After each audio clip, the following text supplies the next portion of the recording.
Still alive, I see. Something tells me that I saw on the horizon is your doing. How'd you manage that? It's a long story. One that I'd rather only tell once. Right.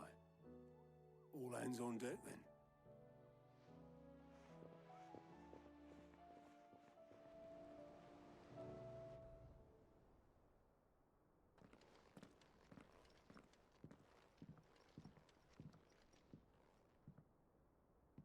Is this everyone?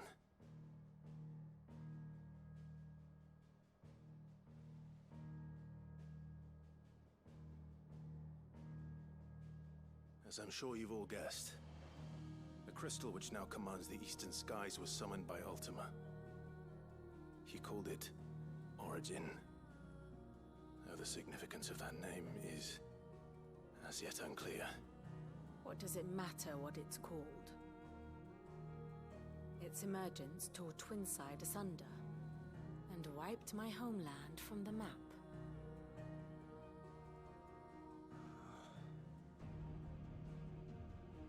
Mention of the Dominion spires can be found in the oldest of Valisthian records. But to the best of my knowledge, none provide any hint as to their true nature. That they would prove the horns of some slumbering demon. Well... The Dominion's demise was at least quick. Elsewhere, the Republican army cannot hope to contain the chaos engulfing Randalar. Canva is in flames, and the Empire. Our allies are crying out for answers.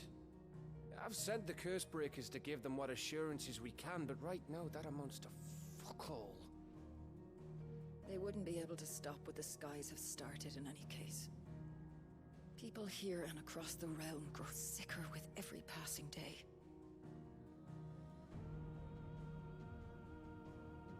Could it be that this new Mother Crystal is like the others? That it draws upon the land's ether? It certainly looked that way from stone here. If that were true, it would explain the hastening spread of the Blight since the crystal's appearance. Would it not? And as the land's ether slowly rises to the surface, it pools, corrupting all who cannot channel its energies. Archay above, ether floods below, and in the middle, here we languish, hopelessly entrapped.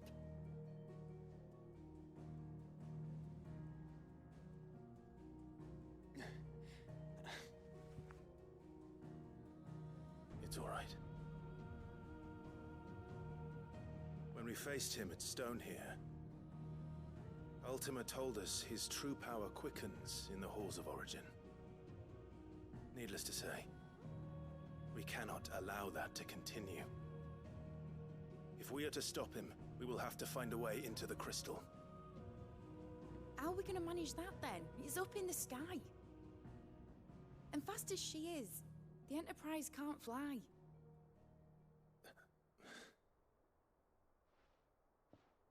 It's a lot to take in, and I reckon we'd all benefit from some time to clear our heads. The answer will come to us. Don't you worry. Ain't that right, Clive? Right. That's right. Well, go on then. Bugger off.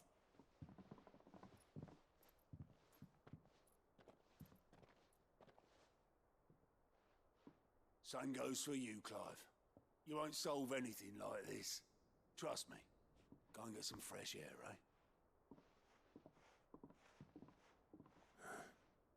Thank you.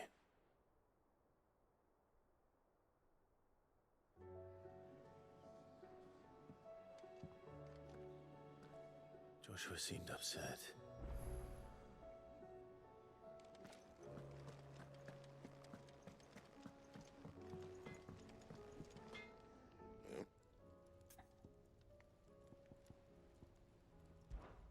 Yeah. The weight of all that shit.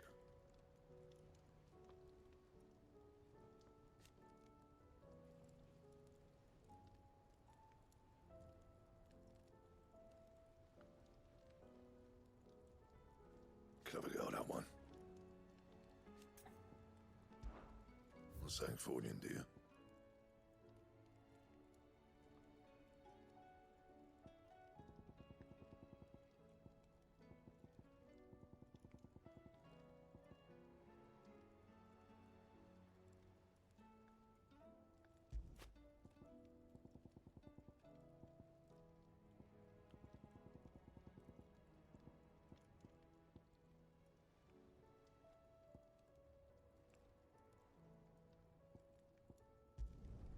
Should last you a good while.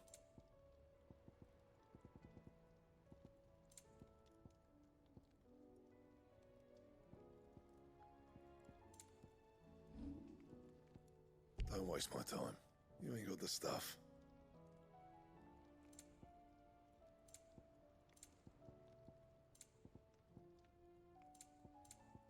Anything else? Clive. If you're gonna buy something, be quick about it.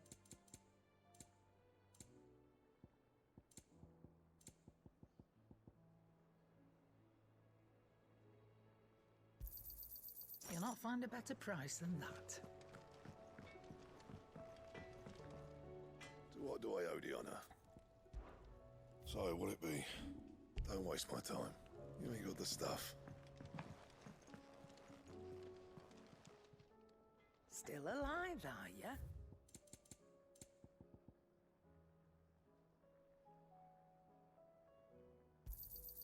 It'd better all be here. Trouble with your gear, or... Sancfordian, dear? Yeah, that should do you. Anything else?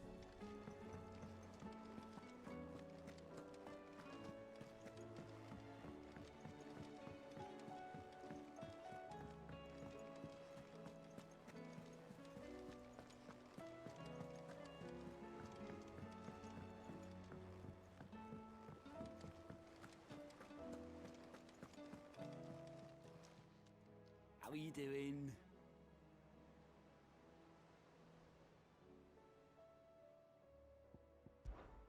Anything catch your eye?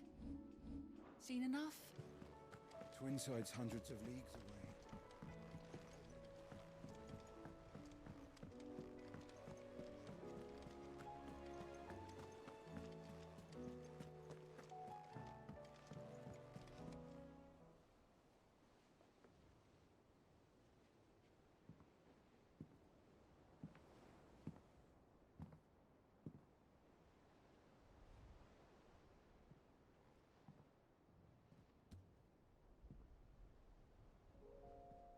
Ultima may have created us, but he doesn't make us who we are.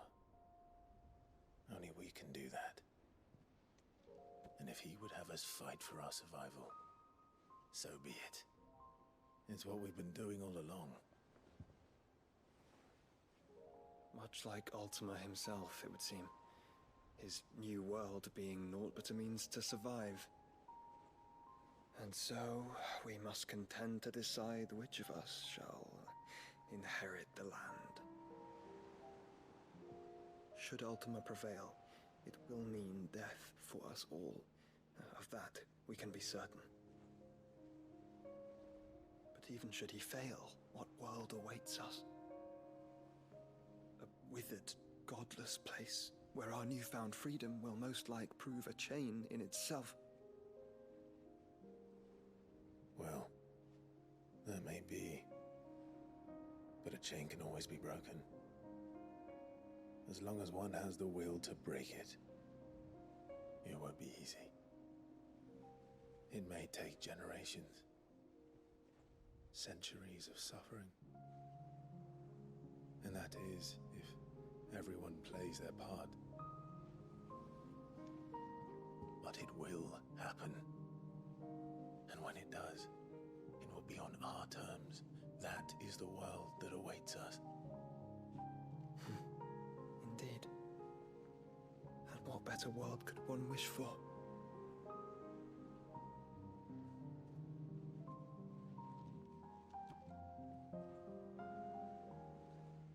But first, we have to reach that crystal. Then it's a good thing I have wings. You can barely stand, let alone fly. And only the Founder knows what horrors await in those skies. You certain about this? Am I certain? I am the Phoenix. I will do what I must. This is our fight. Remember?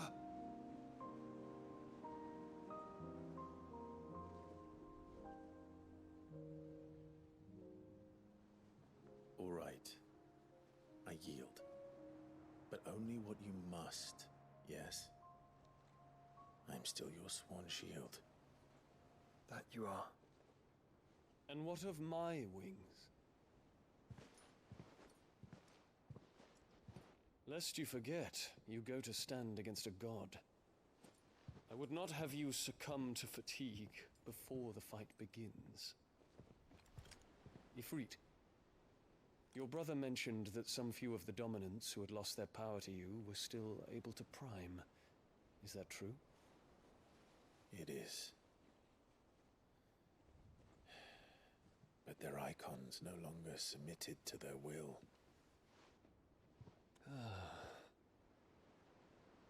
Then mine will have to be stronger. That you both might save your strength for the battle to come. You don't have to do this. If you do, there's a chance you might lose all you have left. And what have I but regret? My life ended in the Dominion. I fear death no more. Besides, I would have words with Ultima. He has much to answer for.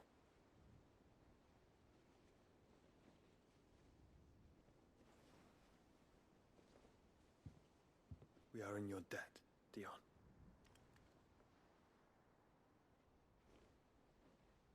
We can speak of debts when this is over.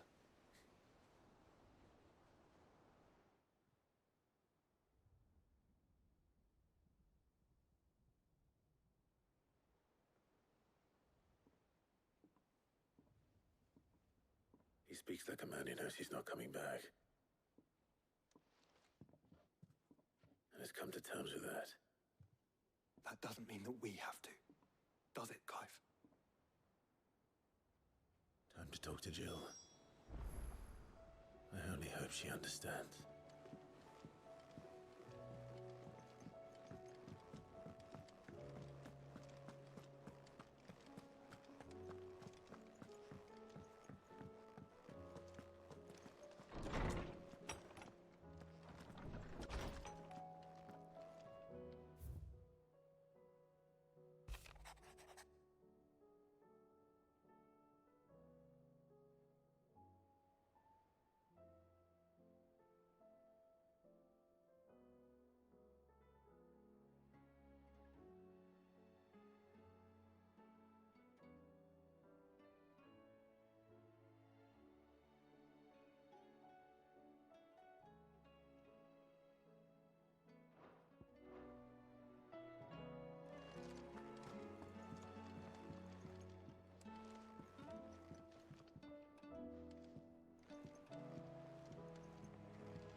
Come to wish on a star.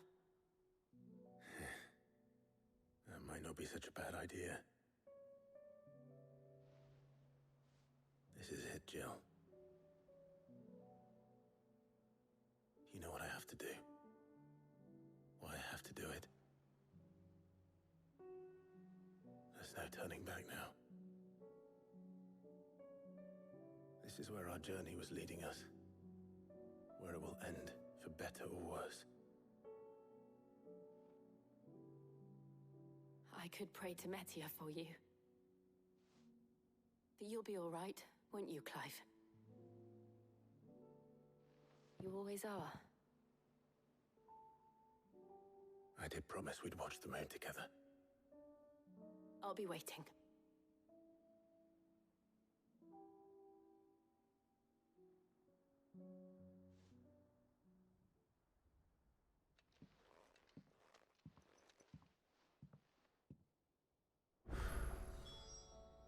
nice time.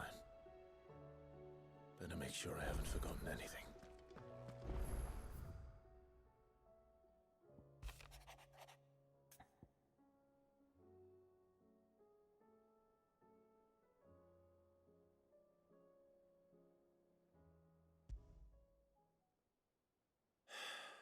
What is it this time, Torgal?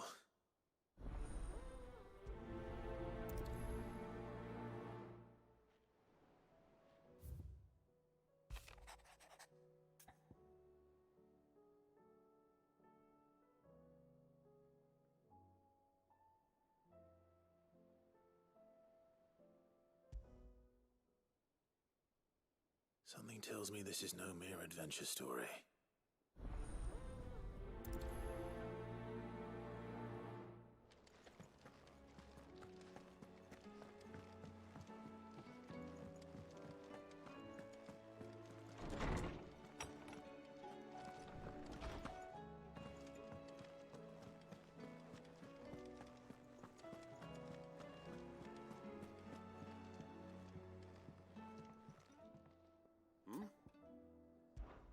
Clive, my boy!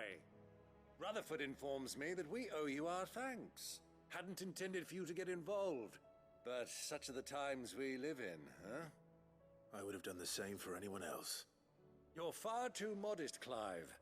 You'd make a terrible nobleman. But tell me, is the realm truly in as dire a state as Rutherford suggests? From what little I saw, you were right to be worried. I suppose I should have expected the worst. But I was rather hoping the great and good of the realm might have things a little more under control. Alas, it seems that firm leadership is in short supply these days, and without it, the people are bound to lose their way. We must move quickly. But where do we start? True, the challenges that face us are many. But in my estimation, there are two key areas to be addressed before any other. The realm's armies and her larders. As you've seen firsthand, it's every man and woman for themselves out there. Certain cities have banded together to try and maintain some semblance of order, yes, but such cases are few and far between. And yet, the only remedy for the chaos that faces us is unity. A unity that transcends even the borders laid down by our ancestors. In short, if Storm does not stand together, she will fall apart. But how would one even begin to unite the realm? The armies, my boy. As I told you already, we begin by restoring order among the ranks of those sworn to maintain it. Sadly, I doubt I could convince even the lowliest gaggle of privates to dig a latrine together. But I do know someone the High Commanders have been known to listen to on occasion. Field Marshal Eugen Havel. I thought he was retired. He was, until an Akashic army tore through Randalar and killed most of the rank and file. There is no man alive more capable. Literally. And as luck would have it, I've already spoken with him on the matter. Of course you have. And he's agreed to help. On one condition. That he first speaks with you personally. Havel has always been a man of frustratingly rigid principle, and he has certain qualms about clasping arms with, well, with an outlaw. I extolled your many virtues as best I could, of course, but the old goat was adamant that he be allowed to appraise you in person. You don't mind, do you, my boy? Of course not. As long as chaos reigns, we will never build a better world. I'll do whatever it takes.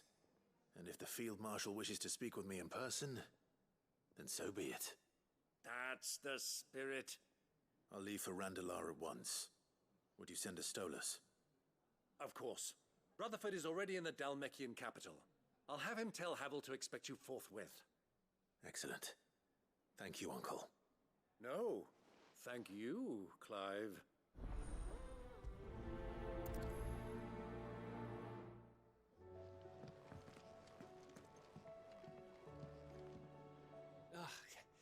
You all right? About that.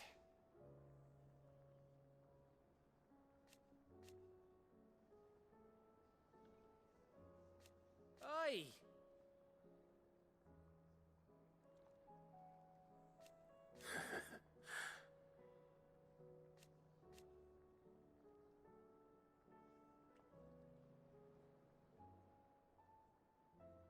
Let's see.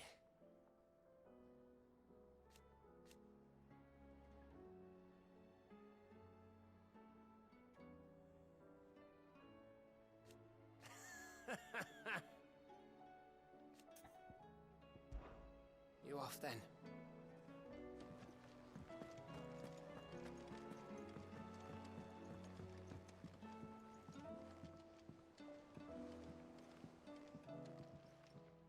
Ah, Clive. Joshua, what's wrong? And don't say nothing. It's... not nothing.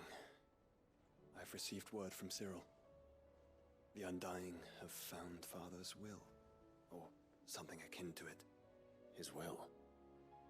How? Where? In the crypt beneath Rosalith Castle.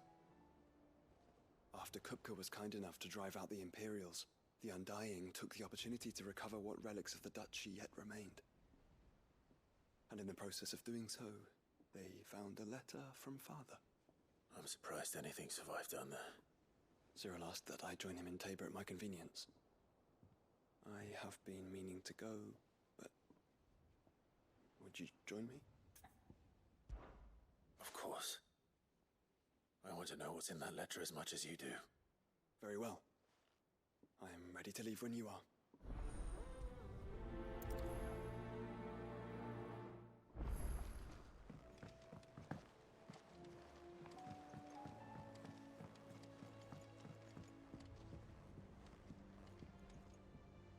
Sid, do you have a moment?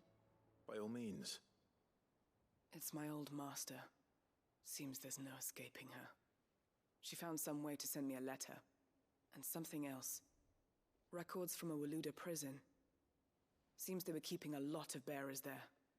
How did she come by such a thing? Finding bearers always was her strong point. And it seems the cells of Balmung Dark are full of them.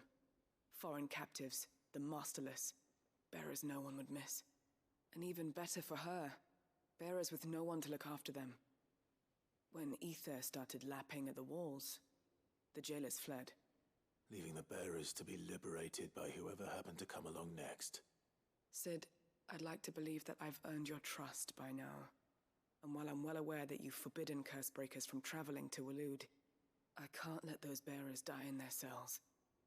I'd rather risk shipwreck on the Shadow Coast than leave them to starve. We'll be needing the Enterprise if we're going to navigate the Narrow. Does that mean... I'm making an exception, but we travel together. And we stay no longer than we have to. Ash is an inhospitable place at the best of times. We save as many as we can, and we leave.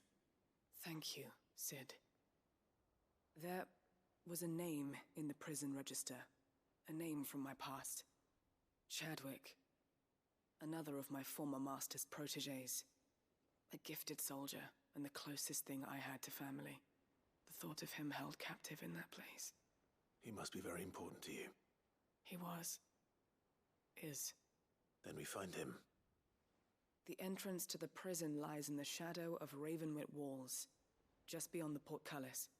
We should head there as quickly as we can. I only pray there are still bearers alive to save. As do I, Doris.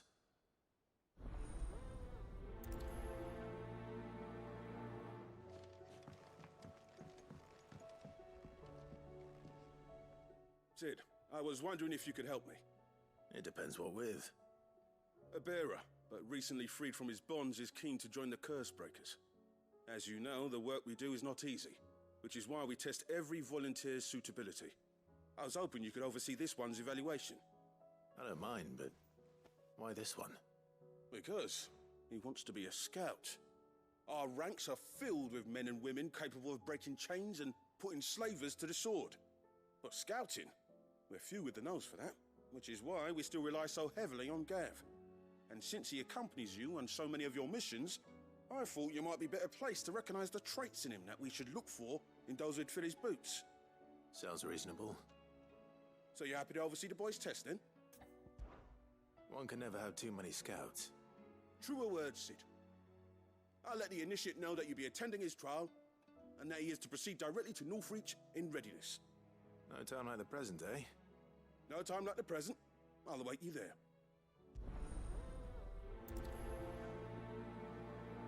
Northreach. I don't suppose they could have chosen somewhere closer. Fancy a look at the list, do you? Anything catch your eye?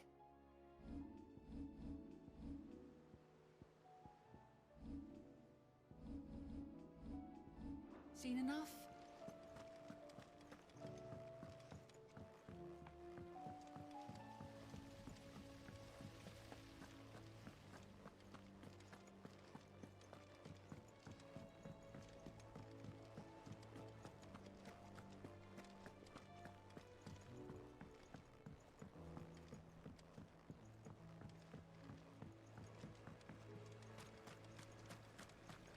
Do you suppose it's magic? I will not let them be forgotten.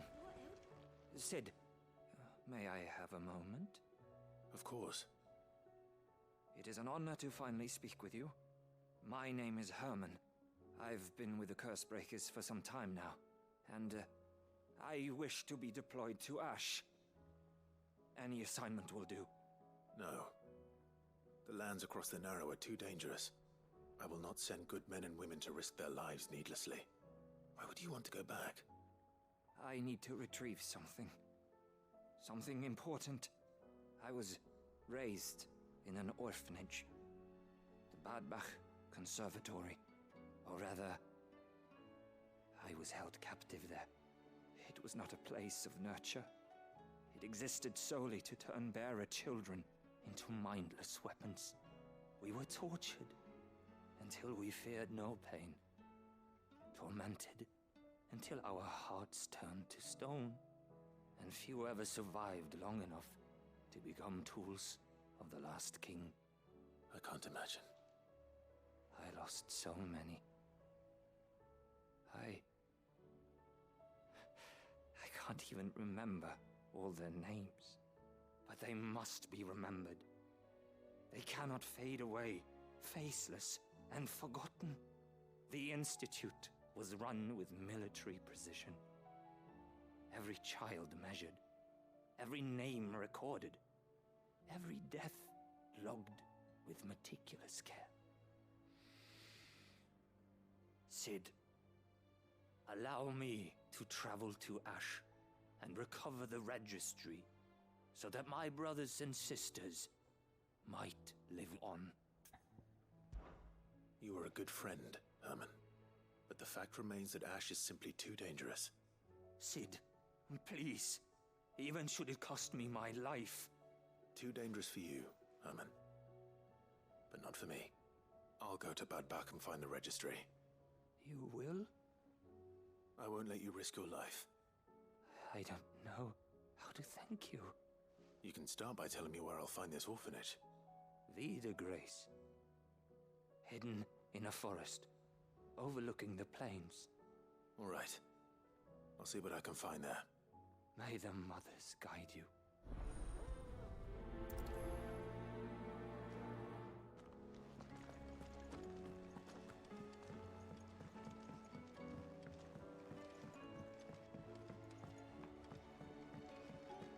Has Midadol mentioned a new project? What do you think happened to Miss Midadol?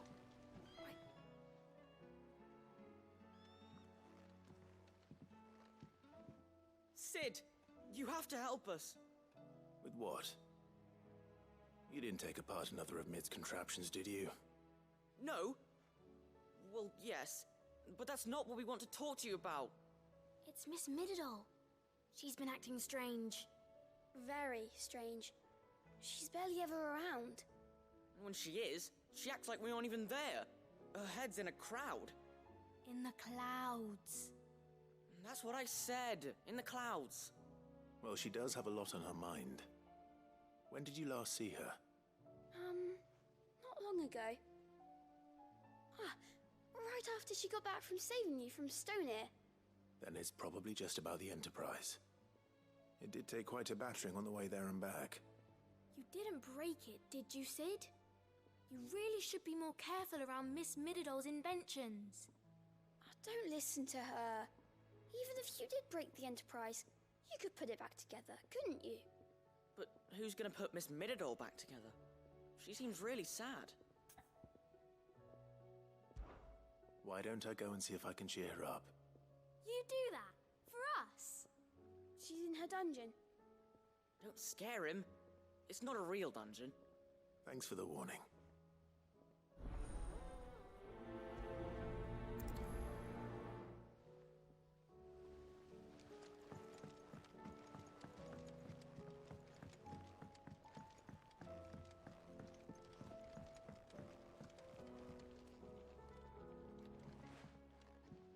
Mid, if you have a...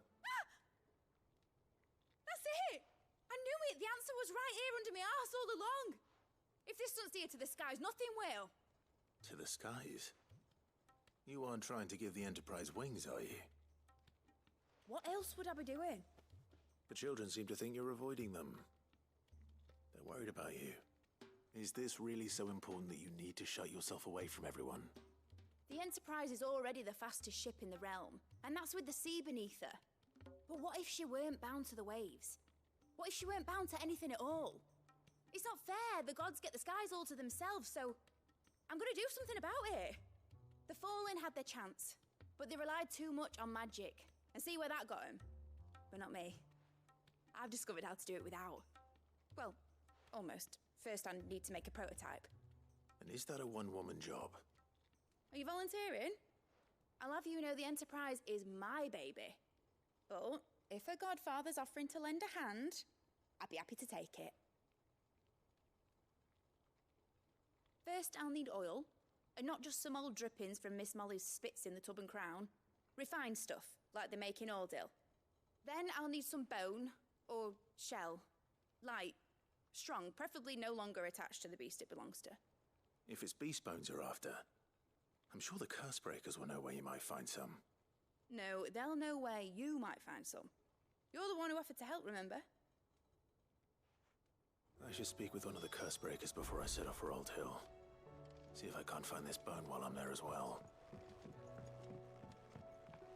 Has Mididol mentioned a new project yet?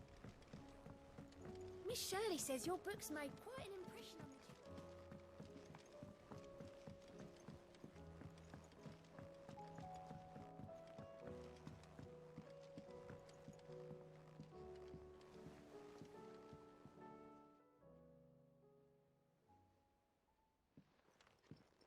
Pining for something, boy. What is it? What do you see out there?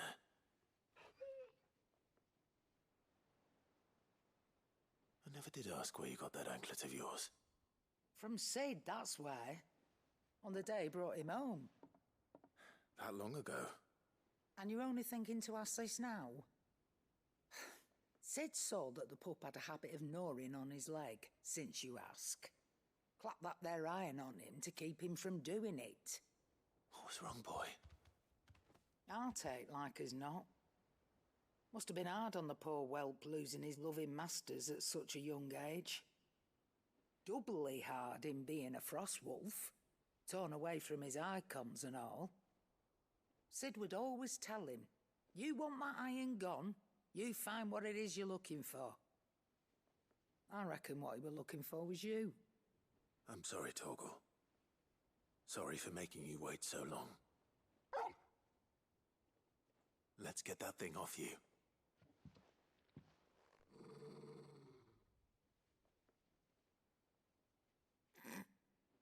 Doesn't sound like he wants it off.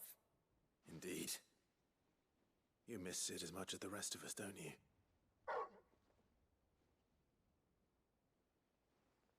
You want me to go with you somewhere?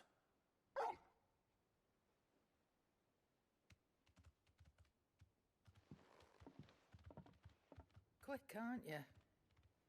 Glad you've been paying attention. Not nearly as much as you have, Lady Karen. Aye, good thing and all. It's not like Gav would have kept him in nuts and rubbed his belly these past 10 summers.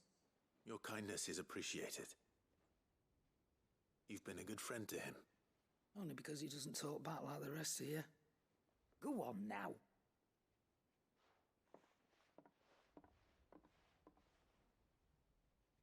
Where to then, Torgal?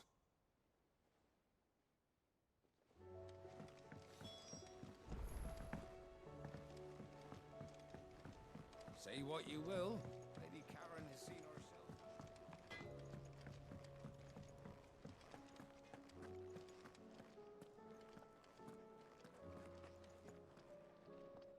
All right, Torgal. Where are you taking me? I'm going to need a little bit more than that, boy. Do you have a better hint for me? Unless... you've already given me one. Back on the rear deck, you were looking west, toward Rosaria.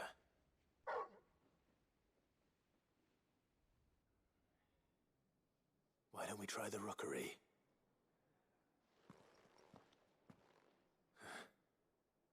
I haven't been to the island in almost 20 years. To Port Isolde, then. Fingers crossed the old mooring is still there.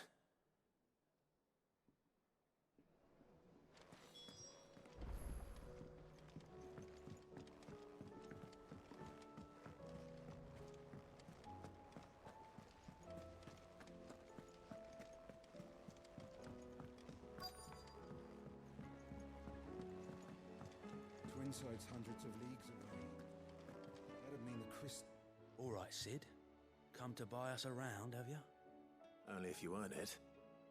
Mid needs a piece of light but durable bone for her next project. You've encountered your share of beasts on your travels across the realm. Any ideas? Most bones are the same. Whack 'em hard enough and they'll break. If it's durability you're looking for, shell will serve you better. You know what an adamantus is? I do. And I know to give them a wide berth. Will any old adamantus do? Well, with shells, the older the harder. There's a rumour of an ancient adamantus down in Carava, near Old Bidza. Or what's left of the village anyway. But don't expect to make quick work of the bastard. There's a reason it's lived as long as it has. I'll keep that in mind. Thank you.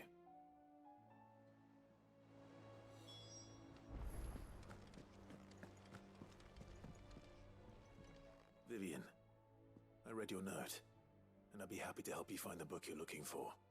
Thank you, Clive. But tracking it down will not be easy. Are you sure? Please. You have always granted me your wisdom and insight whenever I asked. It's only right that I return the favor. Or at least attempt to. You are too kind.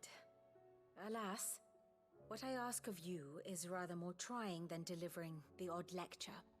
I spoke with Hippocrates to see if he had any inkling as to where another copy might be found, but perhaps it is best that you hear the details from him. If you say so. Forgive me, Clive, for asking this of you. But this book, it set me on the path to becoming who I am today. Its importance cannot be overstated.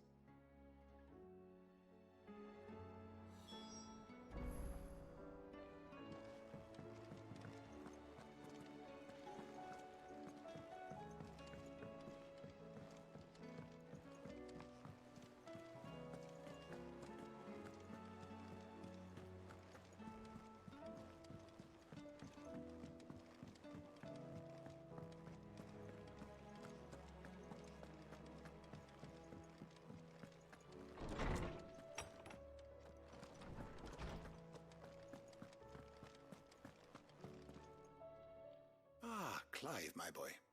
What a pleasure it is to see you. Hippocrates. There's something I need to ask you. I've been charged with locating a book called From a Distance. Then you seek a rare gem indeed. One whose name I had not thought to hear from your lips. You've been talking to Vivian. Right as always. But she didn't seem keen to tell me very much. I take it she didn't like what you had to say. And yet I gather it did naught to dissuade her. Clive, if the young professor has tasked you with obtaining a copy, I fear she asks the impossible. The executors would not allow it. The executors? Coveters of secrets. A clandestine organization committed to the collection and intenebration of forbidden texts and technologies. One such text being the tome Vivian seeks, chronicling as it does the true history of the enslavement of bearers. A tale which could overturn the established order were it ever to become widely known. Or, so rumor has it. I've never actually read the thing, or even set eyes on it for that matter. How is it that I haven't heard of this organization? Why, secrecy is the Executor's watchword. They lurk in the shadows, emerging only to seize that which must be seized, be it books, inventions, or people, before disappearing again, leaving nary a trace. Which would explain why Vivian's copy was snatched from her grasp not long after she found it. By the hand of the Executors, yes. But what drives them? Self-interest or ideology? Fine question. Sadly, all that is known of the Executors can be recounted in a single breath. You may just as soon ask me of their origins, numbers, or the identities of their leaders. Any answer I give would be pure speculation. Then my hunt was doomed from the first. What was Vivian expecting? That I'd pluck it from thin air? Not from thin air, no. From ash. Rumors of the Executors are rife among the scholars of Storm, but rather less so across the Strait. I have a friend. Well, I had a friend in the village of Garnick, a collector of rare tomes, upon which subject we would oft correspond. Alas, I have heard naught from him since the skies fell dark. And no doubt he too has turned. But though he did not mention it by name, it is possible that a surviving copy of From a Distance yet rests upon one of his many shelves, quietly awaiting discovery. If you were, by some chance, able to save even a single book from the poor man's library, I know his soul would rest easier. Very well. When I next find myself in Waloed, I'll be sure to pay Garnick a visit. Knowledge hoarded is knowledge lost. I don't believe you've read this particular chapter before. You wish to study the tomes?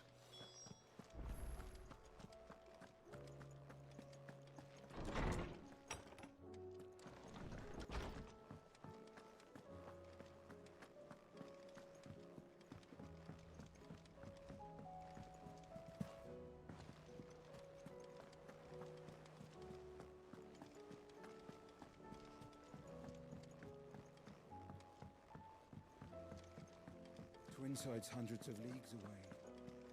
That'd mean the crystal is... Clive! Quick look.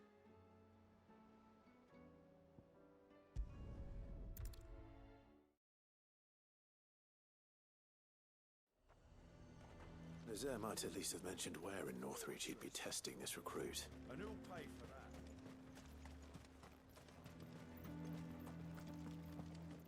I would speak with this Duke about the... Saw the captain just now. Your town needs you.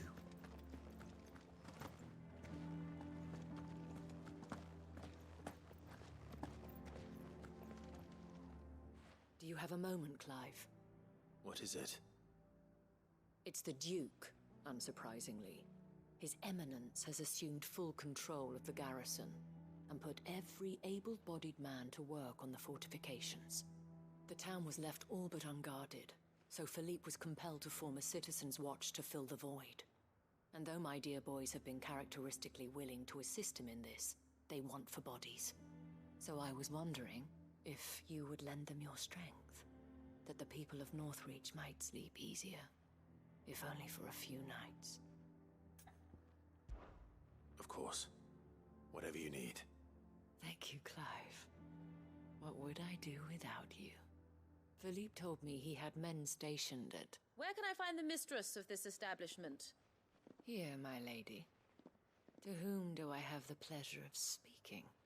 My name is Sabine, and it is my displeasure to be the daughter of the Duke of Oriflamme, who I understand is causing you and your town no small amount of trouble. I wish to speak to you about what might be done. Very well. Let us speak. I trust you'll forgive me, Clive. Absolutely. Our conversation can wait. Please, proceed. As you know, my father is a most overbearing and supercilious man, and I join you in objecting to his every action. Indeed, I owe you my thanks for continuing to argue against his reckless plans. Yet I fear he is not one to be swayed by reason. No. He must be made to face the consequences of his actions. And who would make him do this? I would. Myself and several other like-minded individuals. Were you to join us, we would surely have the strength to drive him from Northreach for good. Does that not seem a trifle... drastic? Drastic action is precisely what is called for. Unless you are content to see your people downtrodden and dispossessed. My father would have it that citizens exist only to serve the Empire. That they should be forced to make every sacrifice to ensure her revival. But he is wrong. It is not the people who must serve the Empire, but the Empire who must serve her people. He's always been like this. Scornful of the opinions of anyone he judged beneath him. But he cannot be allowed to ride roughshod over the common folk any longer. We must fight him, by all possible means. Fight him? No. My purpose is to quell the tension in Northreach, not to stoke it. Respectfully, my lady. Our only chance of saving this town depends upon every one of us uniting against our common enemy. Your father and his followers included. While I understand your frustrations, I cling to the hope that he may yet be won round.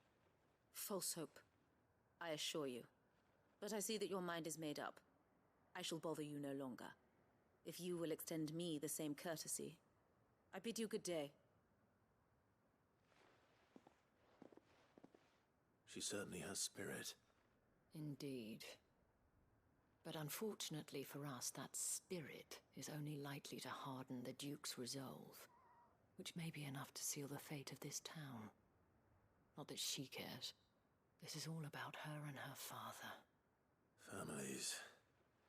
I'm sorry, where were we? Ah, yes. I was about to tell you of Philippe's plans for the town watch, but perhaps it's better that you heard them from him. I believe he's in the market, if you'd be so kind as to seek him out. Right away. It's just a pity I cannot join you. I'd like to see the two of you in action together.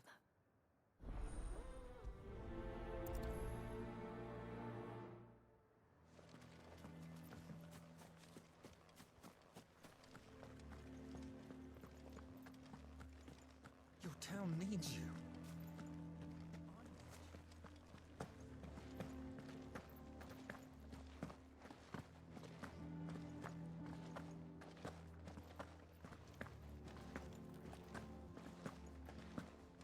What does the dame have to say about all this? So you are content to abandon the people to their fates? I'm not. Please, I beseech you. If you are a true son of Northreach, you must fight to defend your home. That's exactly what I am doing, milady. Or trying to, at least. The land is crawling with fiends, and someone has to keep watch. Even when our true enemy is hiding in the garrison? Fine.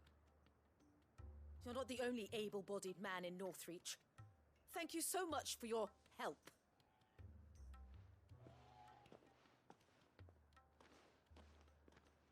She cornered you too, then? Could hardly get a word in edgeways. Like father, like daughter, eh? She made an uninvited appearance at the Vale earlier, hoping to convince the Dame to join her in fomenting rebellion. I bet that went well. Her ladyship seems to have a way with people. Anyway, what brings you here?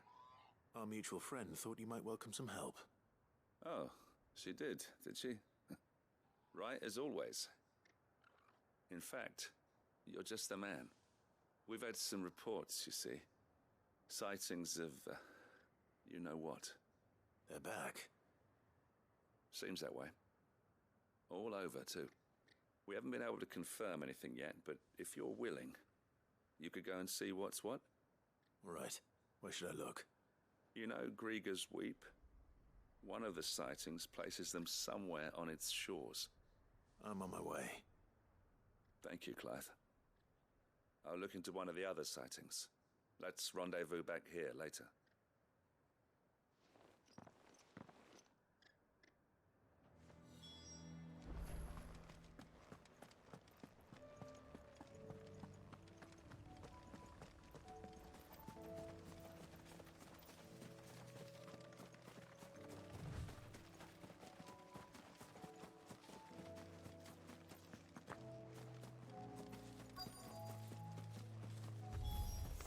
Damn it. The reports were true. I need to stop them before they get to the town.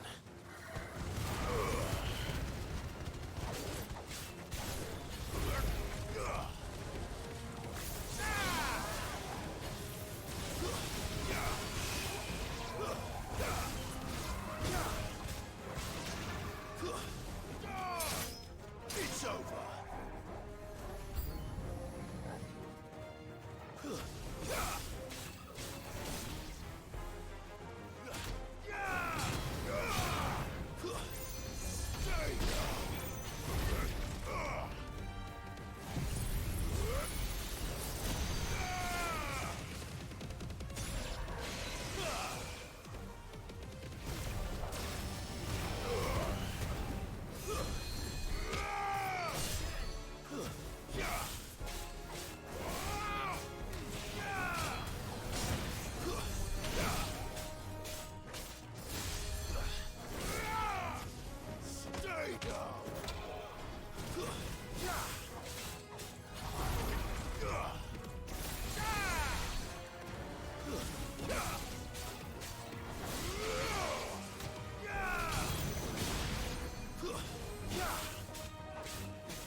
Call that a test, Ultima? Clive, it's me. Are you all right? I am. But it seems the reports were true. The thralls have returned. I dispatched the few that I found, though. Well, that's something, I suppose. But what were they doing south of town? They all came from the north last time. We might be able to fend off an attack from one side or the other, but from both? Do you have eyes in the north? Some. I should probably go and have a look, though, just to be sure. You head back to Northreach. I want you there just in case war breaks out while I'm away. What do you mean? Her ladyship's been busy working her magic on the townspeople, stirring up ill feeling towards her father. She'll have her marching on the barracks if we're not careful. What? This is exactly what the Dame was afraid of. I'll do what I can to calm things down. Be careful out there, all right? Don't worry, I'm not like you. One sniff of those things and I'm running back to town screaming blue murder.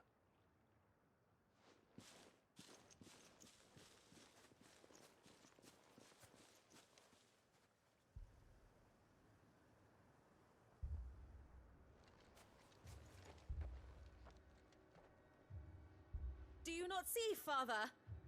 The people of Northreach have given enough, and only a fool would ask for more. Listen to me, Sabine. Where would our people be without their country, The Empire is their sword and their shield.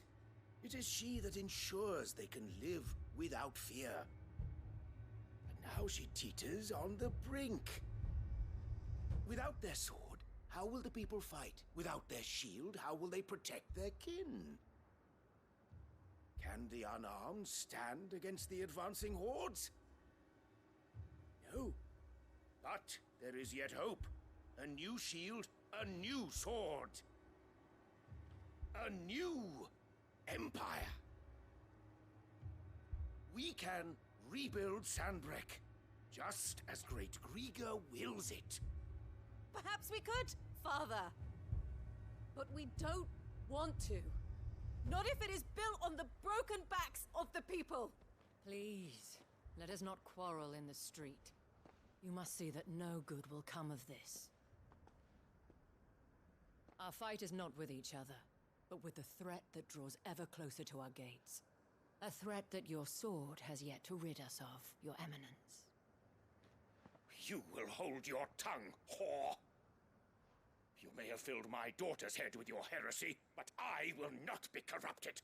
Corrupted?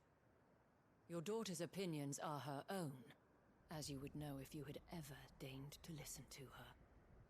At least I hope they are your opinions, and not posturing born of a family feud. Northreach deserves better than that. Northreach deserves better than you, Carla! Yes, I know who you are. The slut of Twinside who bedded a Branded.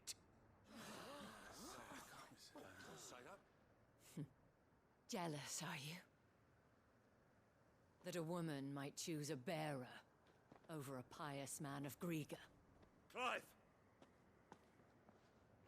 I met a swarm of thralls coming south from Oriflamme. Hundreds of them. Too many to count. No. Work on the fortifications has scarcely begun. We will retreat to Caernarvon and there make our stand. Did you hear me? That was an order! While this is but a heartfelt plea, let us make our stand here and protect our homes. Protect those that we love. Together, for Northreach!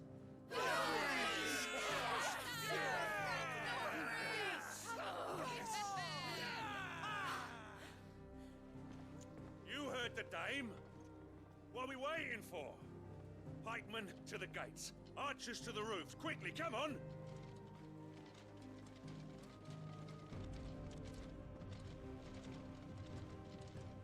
But she is but a common...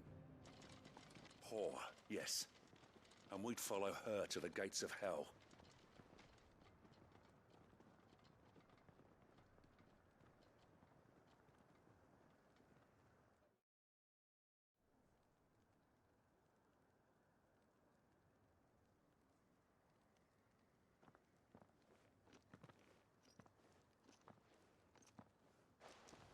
The men have their orders, and they look like following them. I got them spaced out at regular intervals. Whichever direction the thralls strike from, there'll be someone there to meet them. Thank you, Philippe. Rest assured the people will play their part. The herbalist has donated her stock of medicines to me. Should any of your men be injured, take them to the Vale. We'll see to them there. Thank you, milady. I will. I'll play my part too. You still want for numbers. Unlike the enemy. I only hope I can go some way to evening the odds. Philippe, can I leave the south in your hands? I doubt the thralls by the lake were the last of their number. Of course. I'll lead a party down that way so we don't get taken by surprise. What about you? I'll make my way up the road to Oriflamme. I fought a few of these things. And while I can't promise to hold them all back, I should be able to thin the herd. All right. But take care. Thank you. Both of you. You can thank us when it's over. Till then, madame.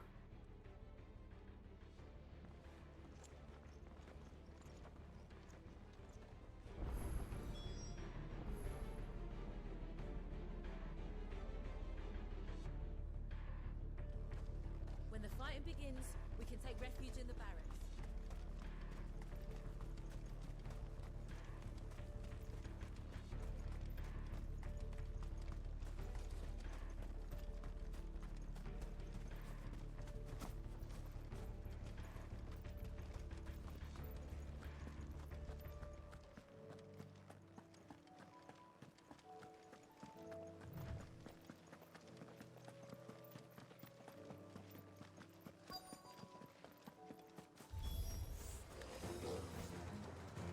There are so many of them. Not for long.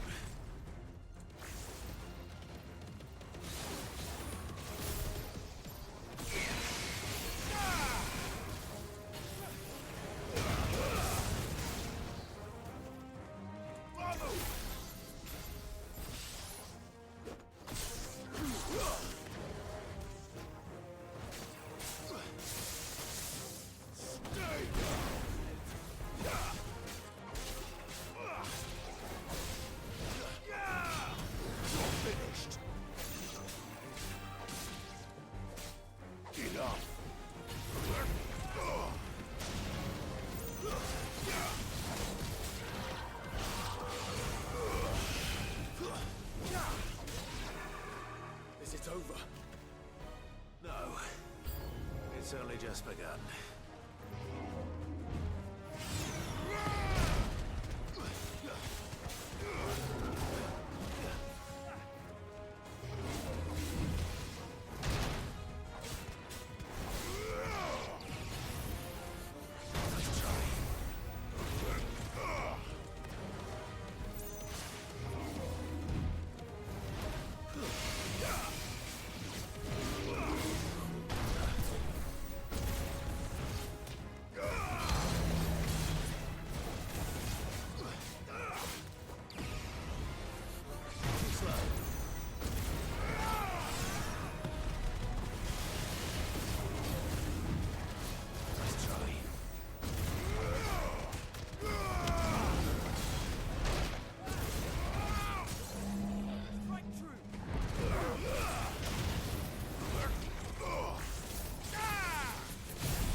That looks to be the last of them. I wonder how the others fared. Better hurry back to town. Come on, Torgal.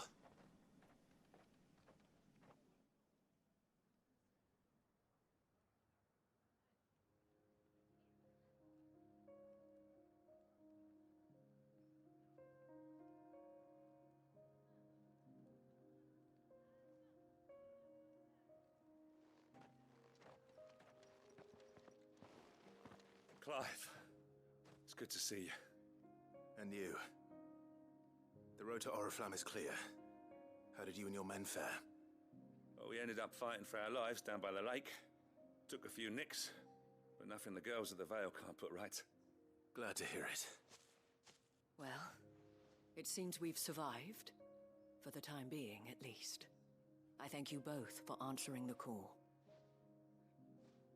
You were right. And I was wrong. About everything. I had thought that the only way to unite the people was under the banner of Empire. That without a strong hand to guide them, they would drift apart. To be borne hither and yon by the eddying currents of fate. But you brought them together. Not by force, nor by the exercise of goddess-given authority, but by simply being one of them. By knowing what they feel, because you feel it yourself. Our purpose was ever the same, Your Eminence. You were merely distracted by a loftier vision of empire and glory, while our eyes beheld matters closer to home. You have the right of it again. As did you, Sabine. His radiance said it himself. Sanbreque is naught without her citizens. I forgot that. And I am sorry. I'm sorry too, Father. I should never have taken things so far. I only wanted you to understand how the people felt. How I felt. But my anger got the better of me. Do not blame yourself, my dear. This was my doing. I should have listened to you. To all of you. Your Eminence, your ladyship, I do not doubt that you came here with the best of intentions. But I believe the same could be said of us all. We all want safety, security, prosperity. Not just for Northreach, but for the entire realm. And we may yet achieve it. If only we work together.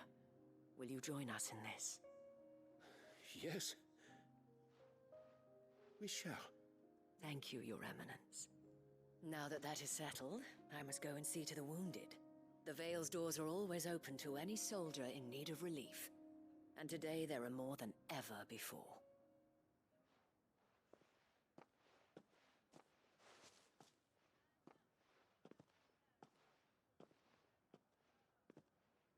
Madame Isabel is a rare soul indeed.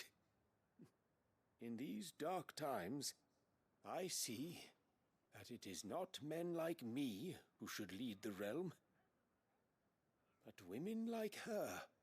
You're right. If only I'd listened to her when I had the chance. Forgive me for saying so, milady, but you still do. The dame said it herself. We can turn things around. We just have to work together. And that goes for you, too. You're one of us now. One of you? Well said, Captain. Let this be a new beginning.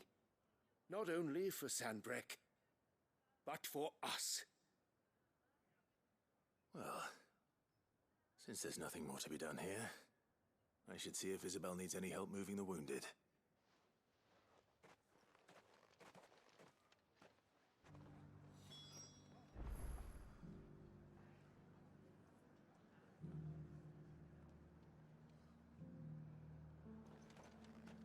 Can we get you anything?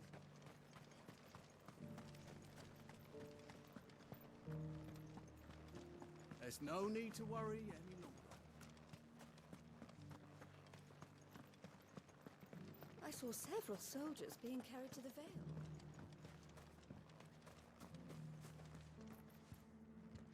How goes the treatment of the wounded? I'd be happy to man one end of a stretcher if it would help. You've helped quite enough for one day, Clive. Thank you. Don't mention it. Oh, but I must. After all you've done for this town, it is the very least you deserve. Tell me, if Northreach had fallen, what would you have done? A woman of your means could find a home anywhere in the realm, but I sense you would rather have died here. It's a long story. For you, madame, I have all the time in the world.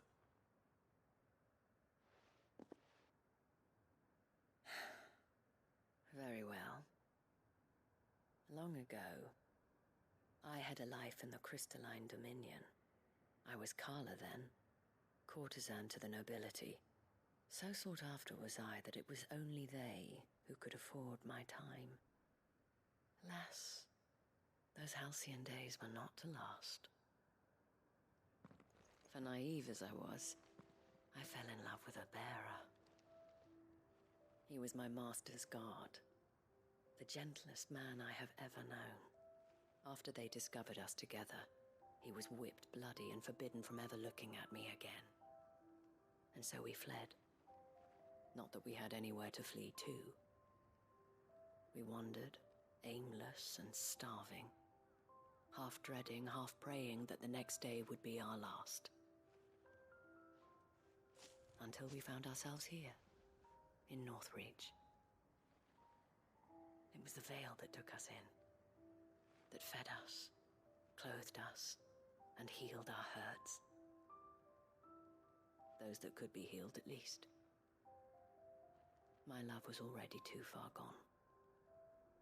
He passed away. He did. Not long after we arrived. But at least we were able to share a few moments of peace before the end. It was the greatest gift I have ever received. But the generosity of this town and her people did not end there. The men and women of the Vale supported me through my grief. Shared in it, though I was still a stranger to them. They treated me like a sister. And so I swore that I would always do the same. That I would return the kindness that Northreach showed me. That I would repay my debt to the Vale.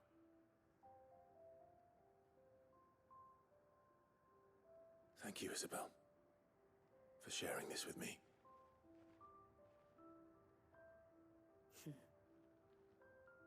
You're a lot like him, you know. Perhaps that is why I have such a soft spot for you. Never stop fighting, Clive. And I shan't either. I know that it will not be easy to keep Northreach together. But our efforts will be rewarded. Just look at us now. The people, the soldiers, even the Duke of Oriflamme and his daughter, all united in defense of this town that we have come to call our home. And what of you? Can we count on your support too? Always.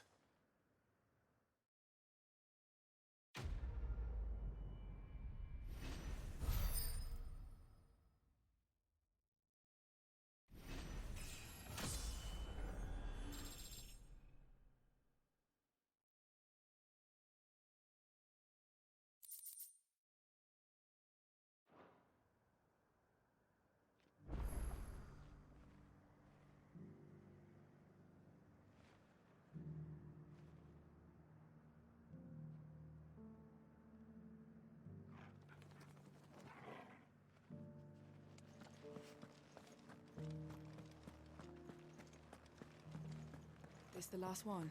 Just a little further.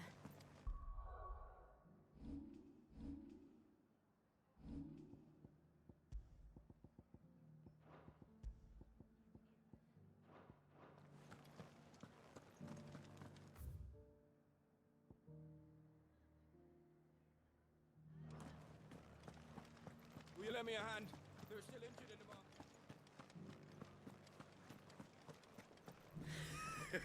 You held your own out. We rain fire down on their I could give you another elixir. I'm nervous.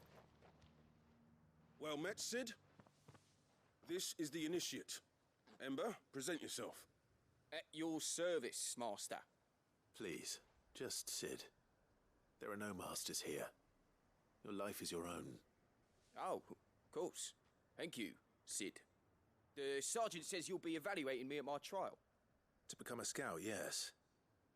You are aware of the dangers inherent in that role. I am, but I swore I'd face them. Just like the man who saved my life. And who would that be? Gav. It was him who found me and freed me. No magic, no support, just one man and his nose. Came and sniffed me out. It taught me what one man can do if he puts his mind to it. And I've been training ever since, so that one day I can be someone's saviour, just like Gav was mine. I'm sure he'd be flattered. You clearly have good intentions, Ember. And it sounds like you're under no illusions. Stick to this path and you'll make a fine Cursebreaker. So, what? Have I passed? You haven't even started yet. Now listen.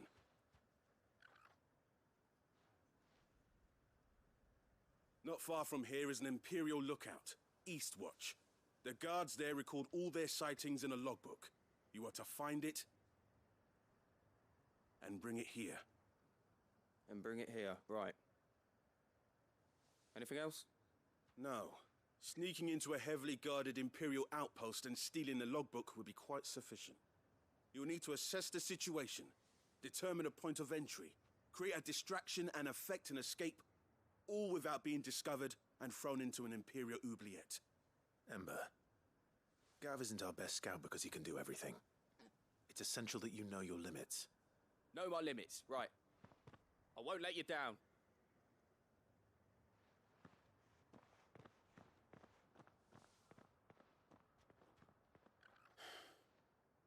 It shouldn't be as dangerous as I made out.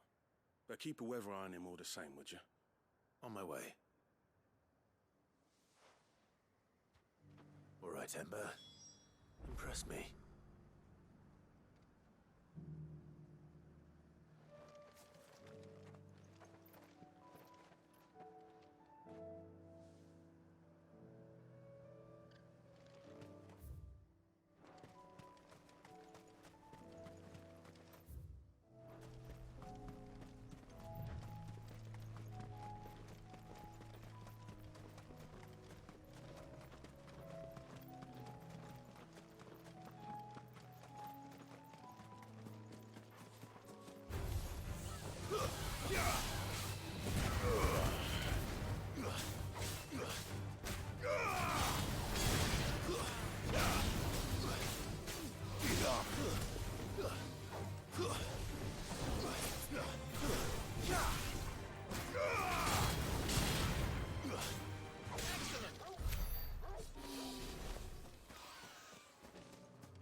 These are clean kills. Perhaps young Ember really is ready. Or maybe not.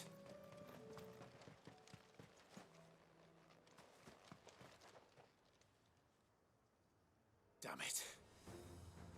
Ember, draw your sword! I can't! Then run! If you want him, you'll have to go through me.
Ember, are you...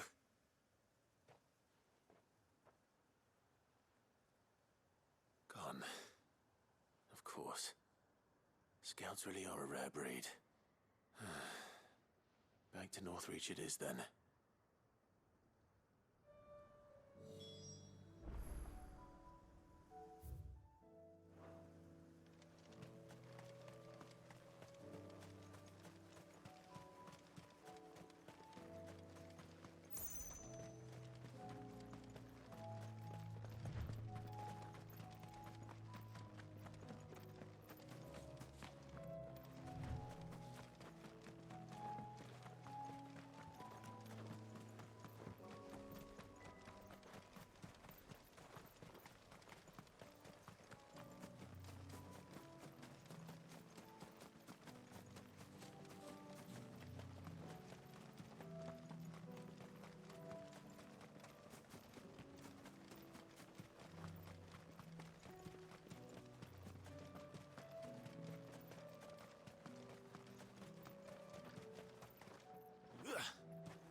I didn't expect you back so soon. Where is Ember? How did he fare? I thought I'd find him with you. He must have fled. I followed him to Eastwatch, where I found him being set upon by a wild Avis. He was just standing there. Didn't even draw his sword. I had to step in and take care of things. But by the time I had, he was nowhere to be seen. I assumed he'd set off in your direction, but apparently not. I'm sorry, Sid. I knew the boy had a nervous streak, but he seemed like... The right man for the job? I believe this is the logbook you tasked me with retrieving. Eh? How did you... Don't you tell me you breached the tower while Sid was busy saving your skin. What? Wasn't that what you asked me to do? To bring the thing back without getting caught? He has you there, Nazaire. And he did it all on his own. But Sid, he did what he thought was best. And now I have to decide whether I agree. Of course. We'll await your evaluation back at the hideaway. Don't you leave my sight. Yes, Sergeant.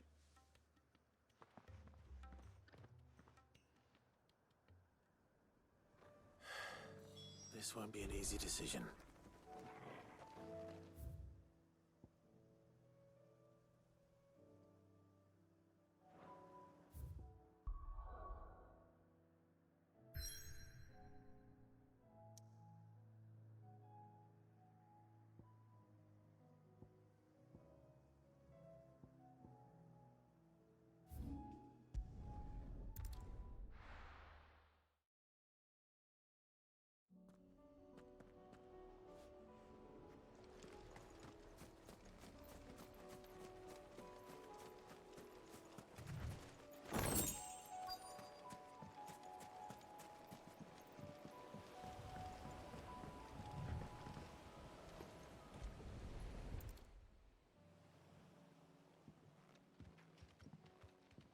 It's still here.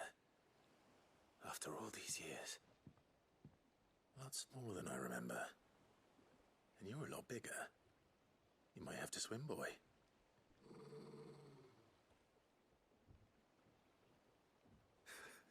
I wasn't being serious. You two go on without me. I doubt that boat will hold a third. If you're sure, we won't be long. Hop in, boy.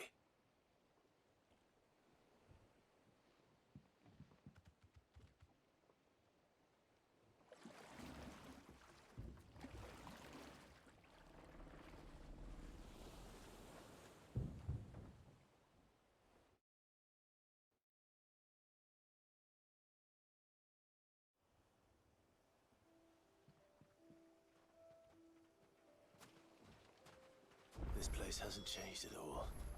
The rookery's right through those trees. Come on. Race you there? I bet I could still beat you.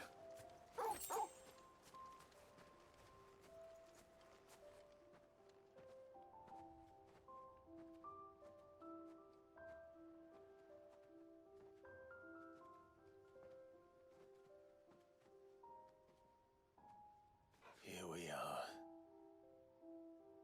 This was our hideaway. Wasn't it, Torgal?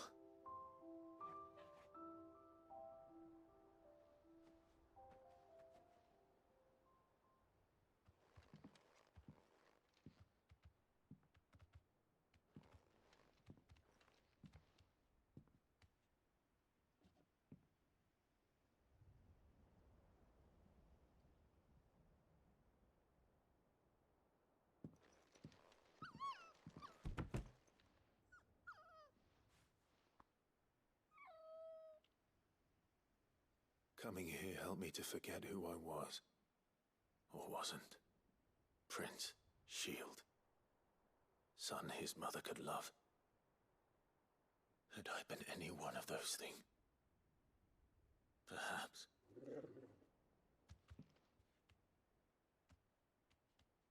What is it, boy?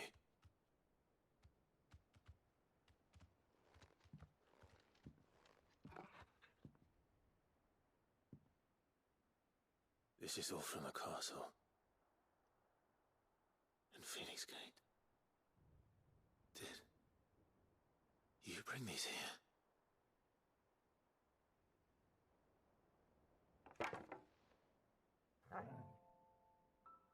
My sparring sword.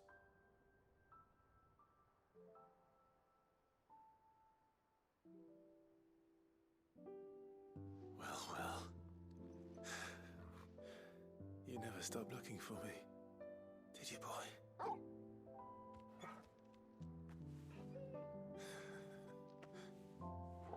Thank you, Torgal,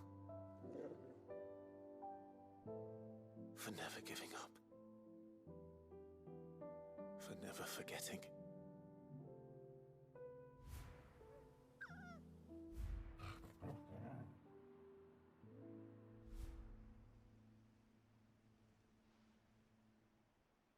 Let's take this with us, shall we? So I don't forget either.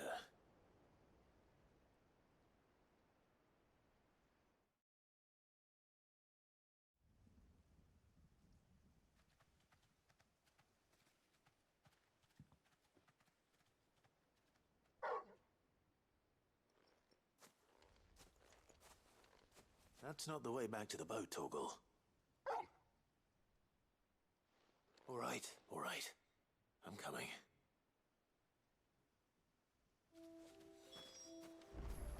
I think I know where we're going.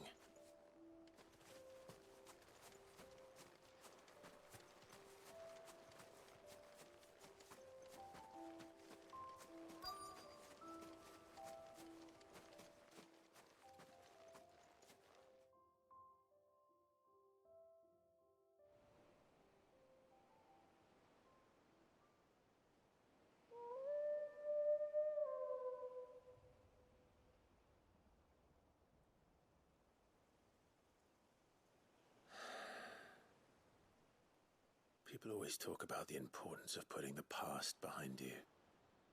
But without it, we wouldn't be who we are today. And we certainly couldn't steer our way to a better tomorrow. Come on, Torgal.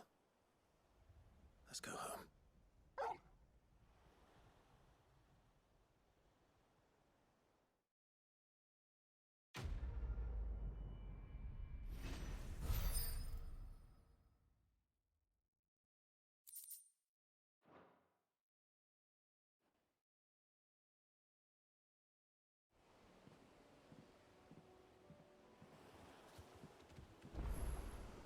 Sorry for the wait.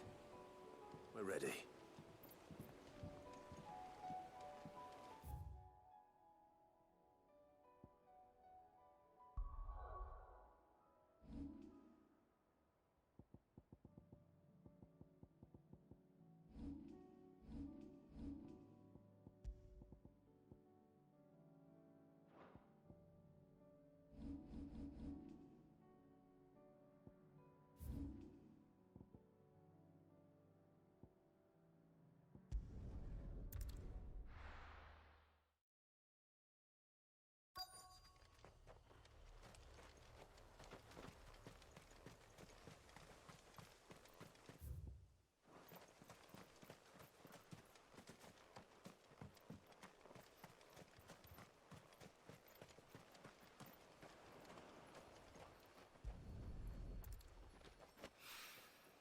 It's oil.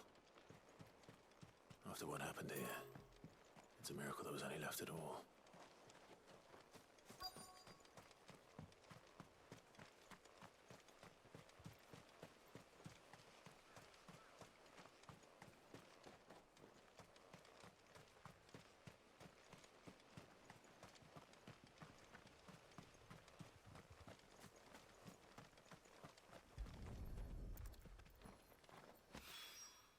This should be enough.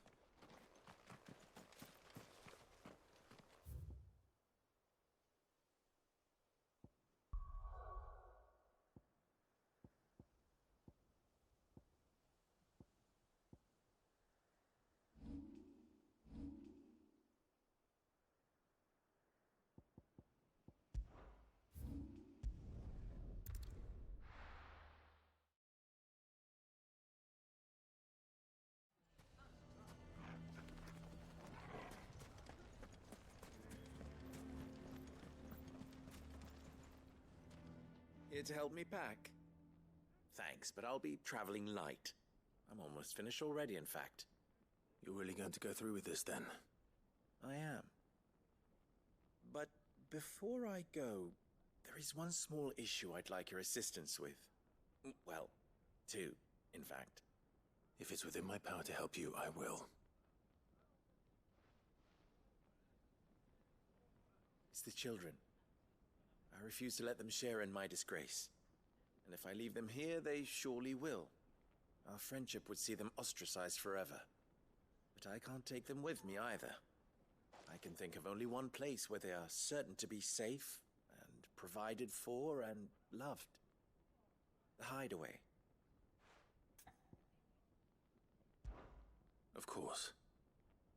The children would be more than welcome. Thank you, Clive. I will not forget this. Lubor, are you still here? What is it, Ferda? You look pale. There's been a flood in the Velcroy, a damn big one. The League of Outlaws encampment was completely submerged in ether. What? Every last one of the bastards has turned, and they're headed this way. Bandits are one thing, but Akashic bandits are quite another. The town guard won't stand a chance against them. We need to evacuate. There's no time to lose. Ferda, gather the men. The Akashic may strike at any moment. We must make ready to cover the townspeople's escape. Well, what are you waiting for? Yes, my lord. Clive, change of plan. The children stay with me for now. I need you to find Conrad and Natalie. Tell them to prepare for a full and immediate evacuation. Understood. I'll do what I can to convince everyone else. Wish me luck.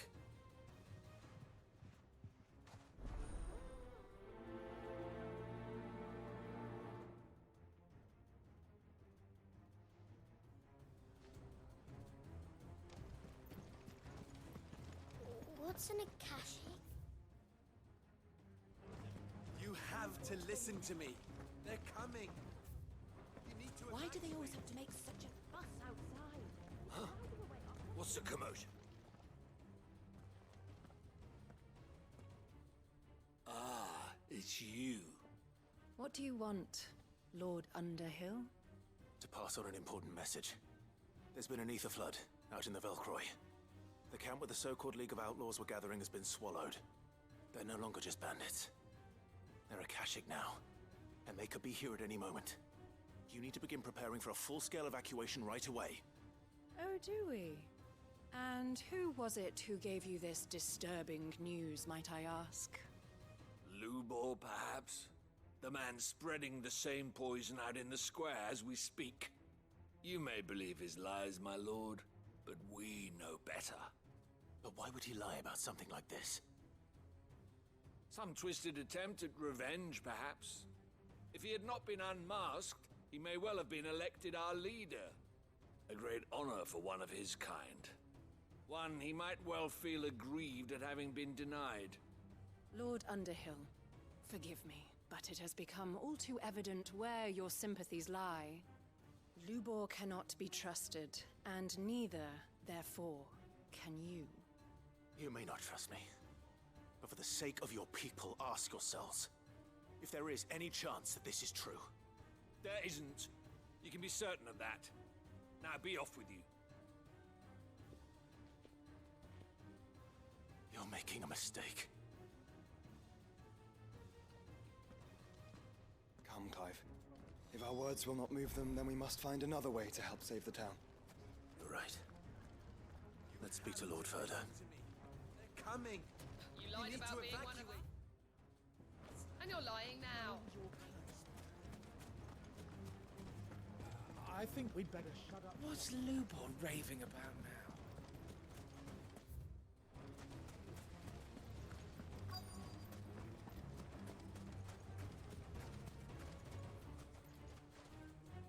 Lord Ferda. Sid, what's wrong? I went to warn Conrad and Natalie about the Akashic, but they wouldn't listen. They've convinced themselves that nothing Lubor says can be trusted. The bloody fools. Which means the town guard can't be counted on for support. But I can. If there's anything I can do to help you defend Dalamil, you only have to ask. I appreciate it. Sid! Further! I've been looking for you everywhere. Victor? I thought you'd left. I couldn't abandon a friend in need. And Blue Boy is in need at this very moment. Come quickly.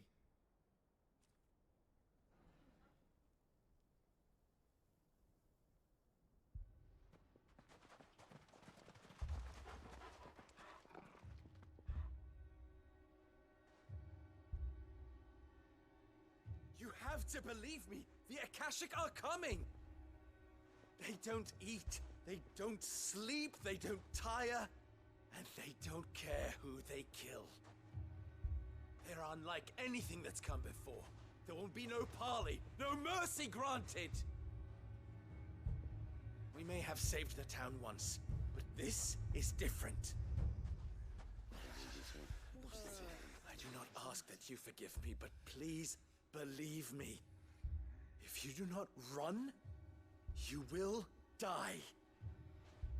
You will all fucking die!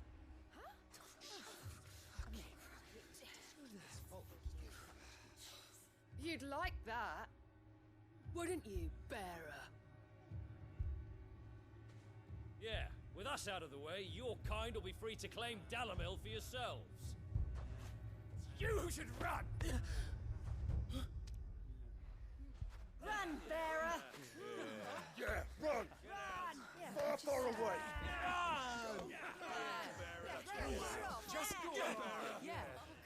Yeah. Yes! Go. Come on, then. Just go. Wait. Someone's coming.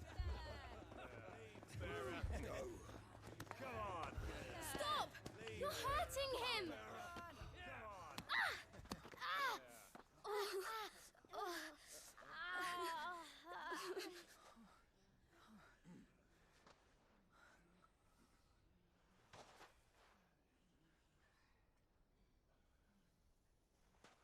What did Lubor ever do to you? He solves all your stupid problems, and he keeps all of you safe. You know there's nothing he wouldn't do for this town. Who was it who made that cleaver you use every day, Conrad? And what about your counting table, Natalie? Who fixed that? Whose men make sure the streets are clean so all your boots don't get dirty? Who spends all day, every day making sure things run smoothly round here? And none of you ever say thank you. Ever. But did Lubor ever complain? Well, does he ever stop smiling? He keeps this whole place going. And you act like he doesn't even exist.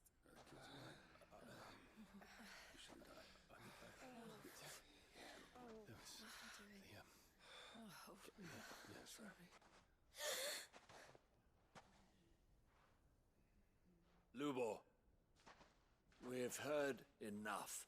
Wait! We will not run. The town guard will not abandon the very place it is sworn to protect. And I will not give up for lost the stores that we labored so hard to fill.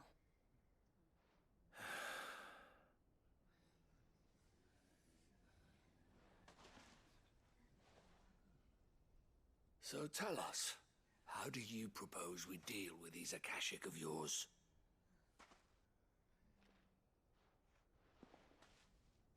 We won't run, but we will fight. All right, then.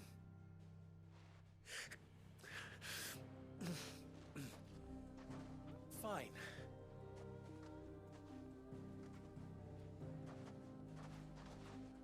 Gather round if you don't want to die.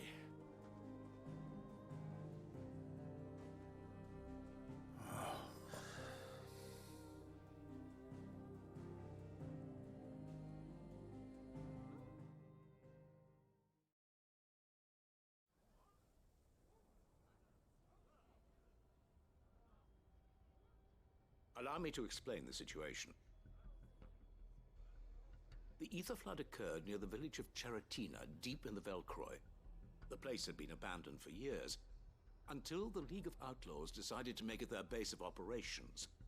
Now they're all turned, and if the scouts' reports are correct, heading in this direction. They are mindless monsters, driven only by hate and rage, and they are utterly unpredictable. With the bandits, we at least knew how and where they were likely to attack. When these creatures come, Dalamil will have the bitterest fight it has ever faced on its hands. The town guard will muster at the north gate. The rest of us will take the south. Both forces will provide men to serve as scouts and messengers, ready to spread word of the size and nature of the Akashic Force as soon as it is spotted. And as soon as it has been, we will converge on its position and see that it is driven back from Dalamil at all costs. Conrad, can I count on the support of the town guard? Always. I leave the selection and coordination of the messengers in your hands, Victor. And the command of our men in yours, Ferda. If you would both be so kind. Consider it done. As you wish. Natalie, I would ask that you and your people have the townsfolk barricade themselves inside the bathhouse. And tell the merchant not to waste time securing anything beside the essentials. Preserving life is our one and only concern. As long as we survive, it doesn't matter what trinkets we might lose. Our riches can be regained. And if anyone doubts that, let it be known that the Briar's Kiss stands ready to cover any losses. Very well. I shall tell them. Where do I fit into this plan? Where else but the most perilous place of all? I would like you to travel to the home of our erstwhile League of Outlaws, Cheratina itself. The main host is most likely still there, and Dalamil will not be safe until it is eradicated root and branch. A little gardening. How pleasant. I doubt it. I have a feeling these weeds will be particularly stubborn. Luckily, so am I. So you are. All right then, we all know what we have to do. Now it's simply a matter of doing it. For Dalamil.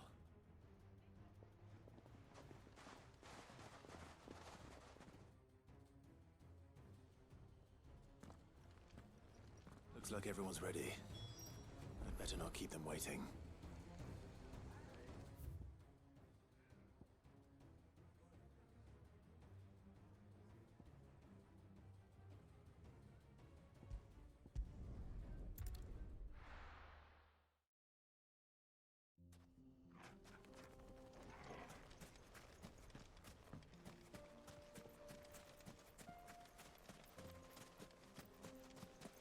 There it is. The flood. But what's waiting for us inside?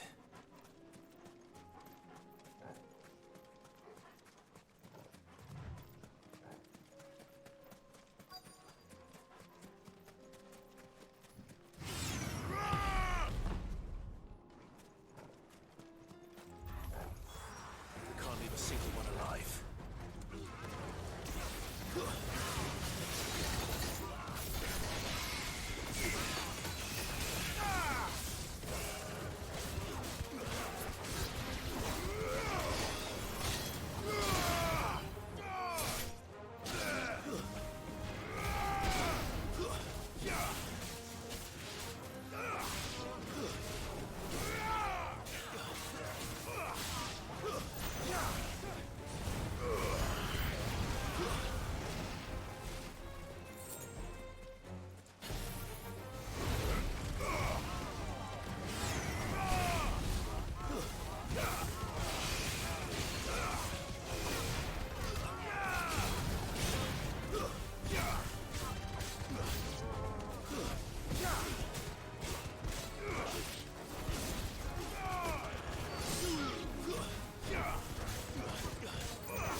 League is disbanded. I should get back to Dalimil and see how the others fared.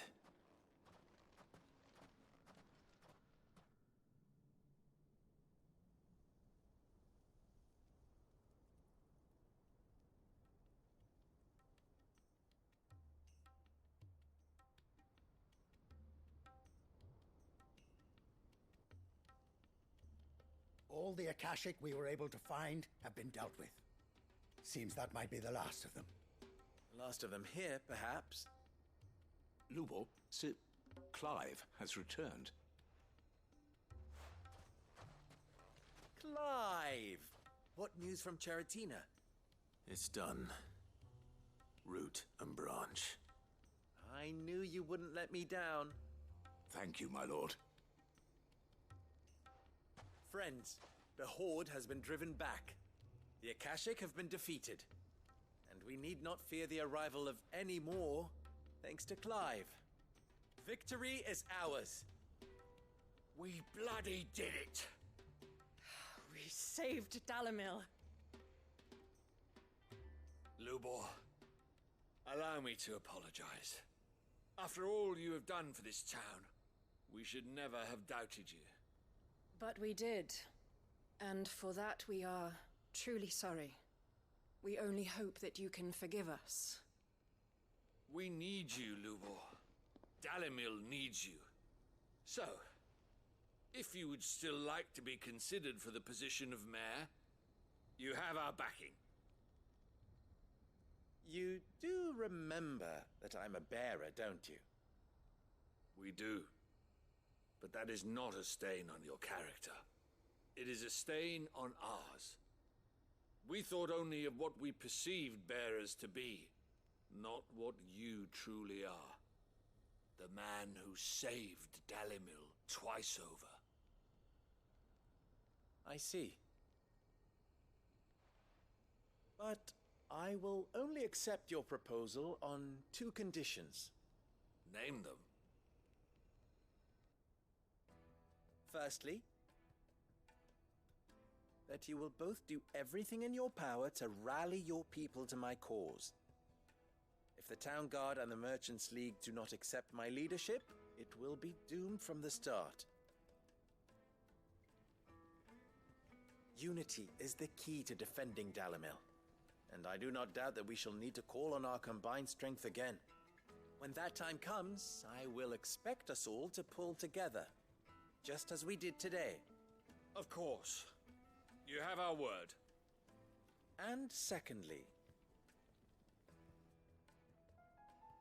you will accept that if I am to lead you, the mistreatment of bearers must end here in Dalimil. Any bearer within our walls shall be afforded the same rights as any other citizen. They will not be judged by what they are, but who they are.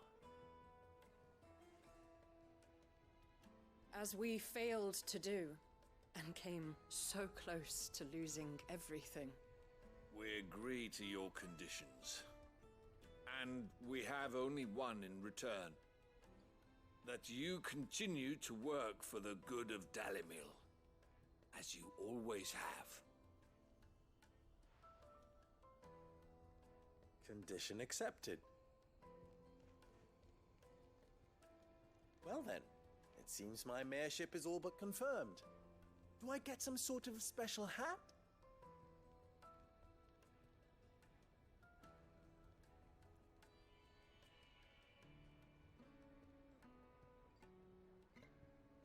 How fickle fate can be. Not so long ago, I had resigned myself to leaving Dalimil in disgrace. And now, I find myself her leader. Here. For everything.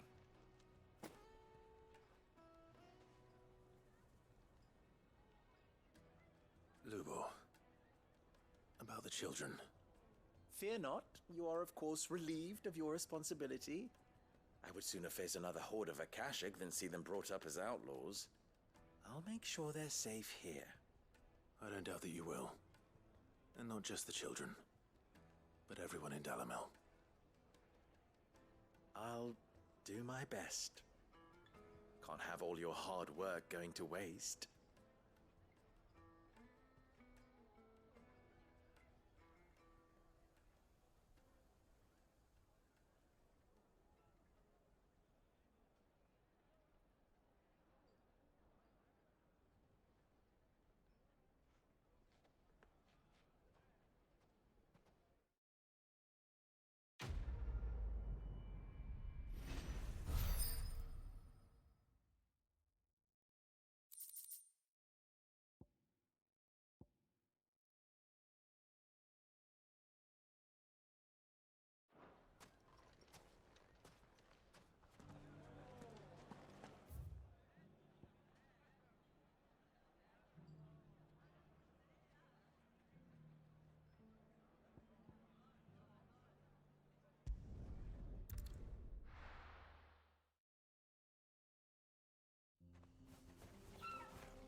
tortoise, Torgor. Where would you hide?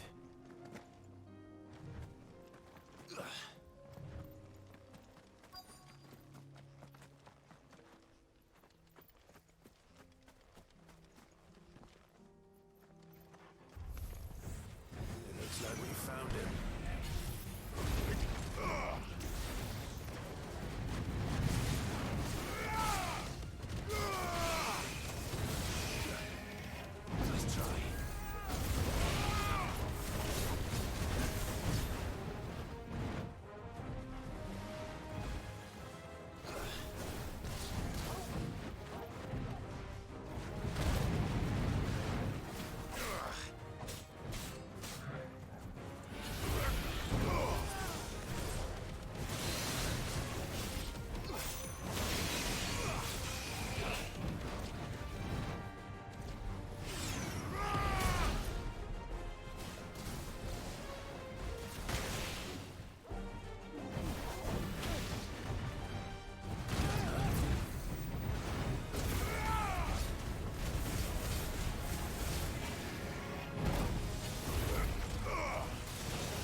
Let's try.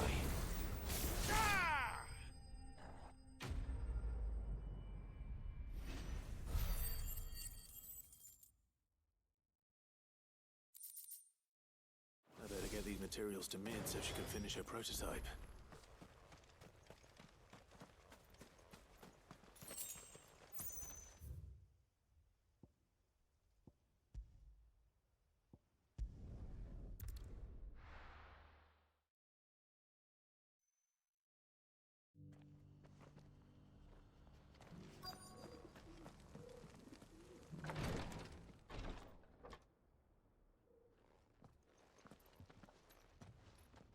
Your Grace, my lord, I trust your journey was not overly onerous. Cyril, you found a letter from Father? Yes, I have it here.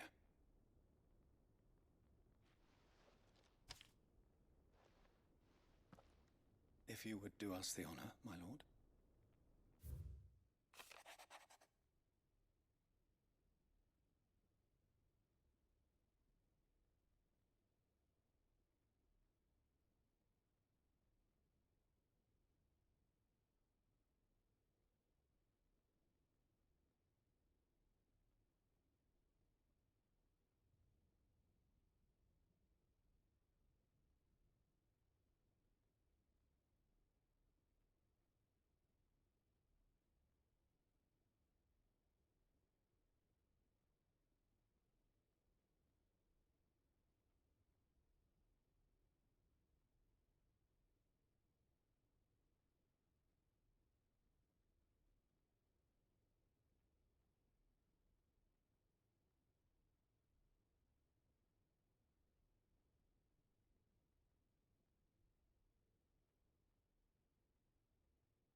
An inheritance. It would seem the late Archduke penned this missive shortly before his passing. The day before we left for Phoenix Gate. What are these plans he spoke of? His plans for the duchy, Your Grace. Your father entrusted them to my predecessor, the former bearer of the Burning Quill, who entrusted them in turn to me. The complete emancipation of bearers is their stated aim. But your father's dream did not end there. His Grace also spoke of building hospices to care for those stricken by the curse, and the founding of a new university to further the development of non-magical technologies.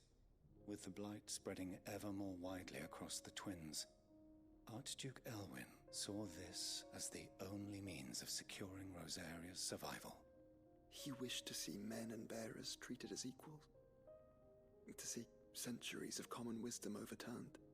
Small wonder he did not think it achievable within his lifetime.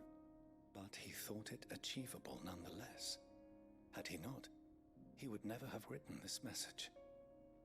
Nor would he have entrusted his vision to his most faithful aides, those who would have stood with you, shielded you from the machinations of the less benevolent personages at court. It's a pity only they are still with us. 'Tis true that those most loyal to your father were the first to suffer the Duchess's wrath. But one at least remains, and she has come bearing gifts. What do you mean? Mayhap it is better that she explain, my lord. After all, the duties entrusted to me by my predecessor extended only to recovering His Grace's will and arranging a meeting with the one who might execute it, or a part of it at least. And where is this woman? She awaits you in the archive, Your Grace. Thank you, Cyril. Shall we then?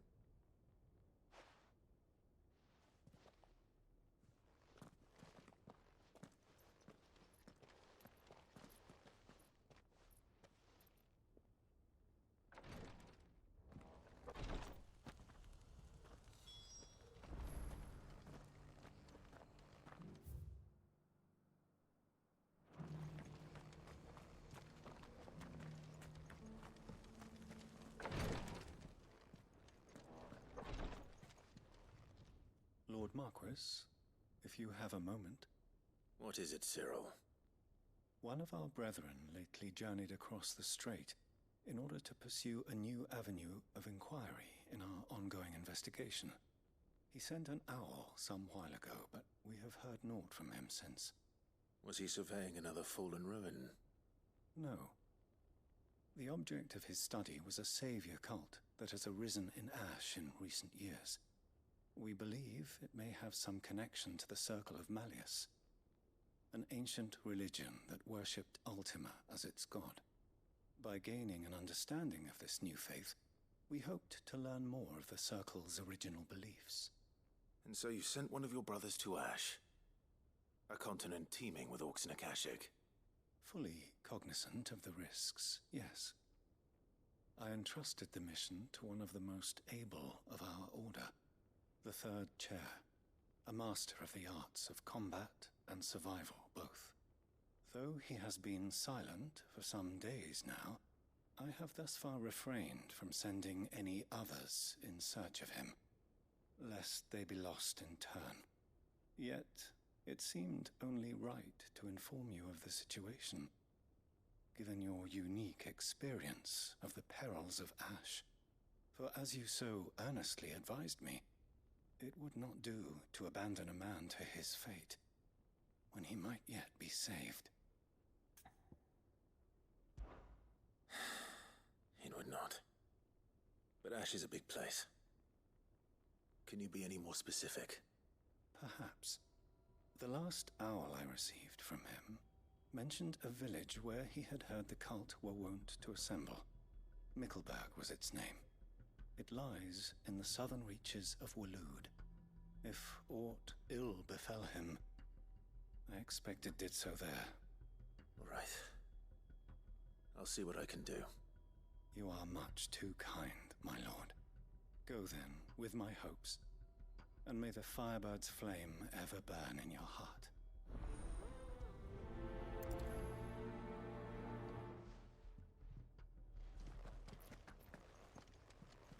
If this new faith really is an offshoot of the Circle of Malleus, then... Let's concentrate on finding the Third Chair first, shall we?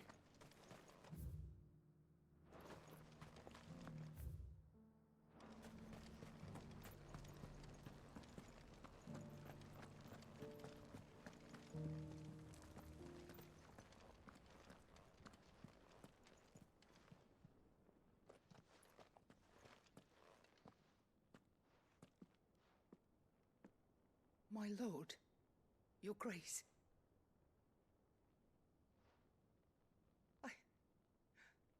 I hardly recognize you. I am Goditha, retainer of House Rosfield, loyal servant to the Phoenix and his shields. Your father, the Archduke Elwyn, entrusted me with the delivery of a gift. I only hope you can forgive my tardiness in bringing it to you. Lift up your head, Lady Goditha. You have our gratitude for your service to our house and to our father. I merely did my duty, as any proud Rosarian would.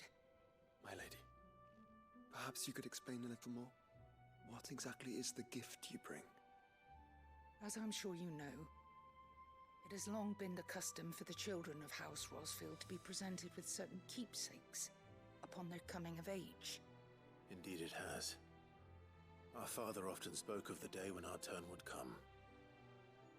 And had he lived to see it, he would have presented you with the treasures I bear. Matching armbands for you both. Alas, he did not live. Indeed, he was taken from us even before they could be completed. He had intended to claim the Heartstone with which each armband was to be finished himself, but it was not to be. And his gifts remain incomplete. I see. It saddens me to bring them before you, as they are. It was your father's wish that you be presented with the finished articles, not these works in progress.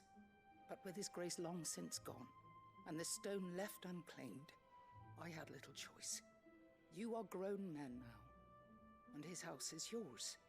And while I would not presume to insist upon your claiming the Heartstone in his stead, I know that nothing would have pleased him more than for you to do so. Thank you, Lady Goditha. What say you, Clive? What else? Of course, my lady. May our father's will be done. Oh, I am much obliged. Do you know where we might find this Heartstone, my lady? I do. Though it may be a matter of a good deal more than simply happening upon it. It is found in the bellies of elder griffins, you see. We do at least know where to find one. A certain specimen has made its nest in Titan's Wake, not far from here. A certain specimen? You are most perceptive, Your Grace. In answer to your unspoken question, yes. In fact, this is the very same beast your father meant to slay. I have been tracking its movements since you were but a boy. Were you to slay it in his stead, as men of House Rosfield, it would surely make your father proud. What say you, Joshua? What else?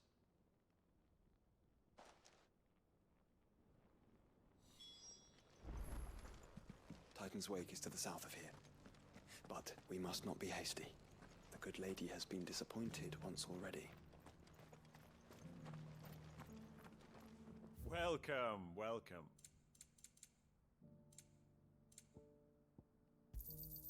Of course. A fine choice. Of course. Anything else? A fine choice.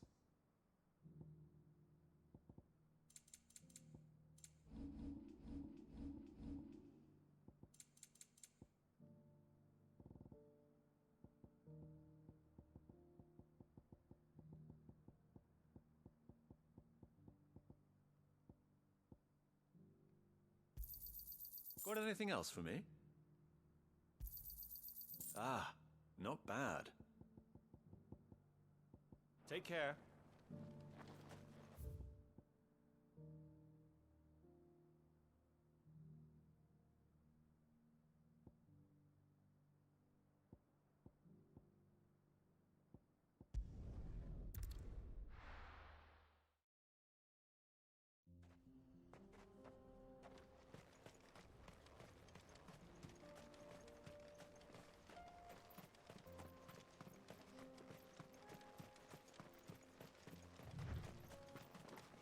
Eyes peeled, Joshua.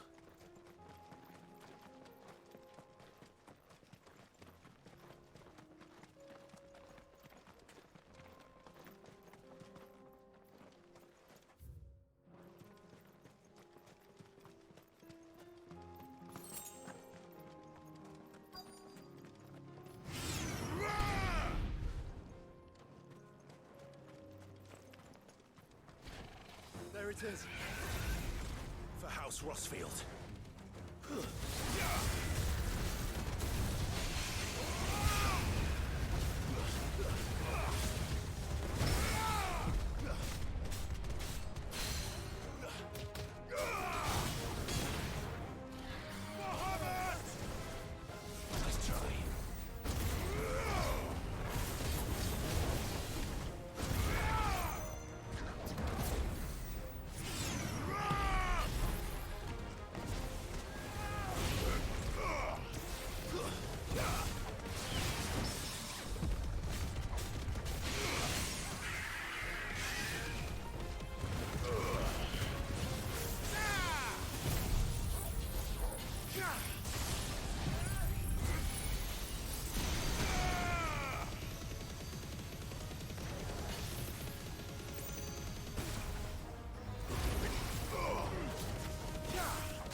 Finished.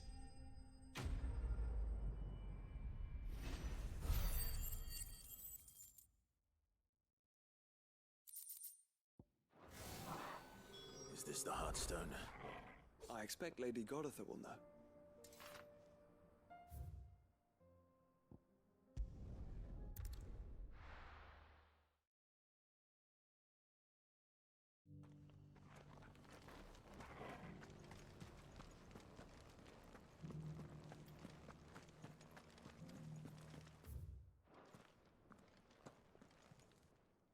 Thank the Founder you were safe.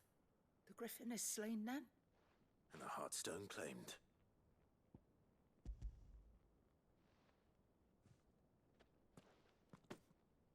Yes. This radiant luster, like frozen flame. It is just as your father described it. Thank you, my lord. Your Grace. Your father would be so proud. Lady Goditha, the lapidary is ready. Thank you, Cyril. I will be with him shortly. If you would excuse me, I shall have the stone cut and set forthwith.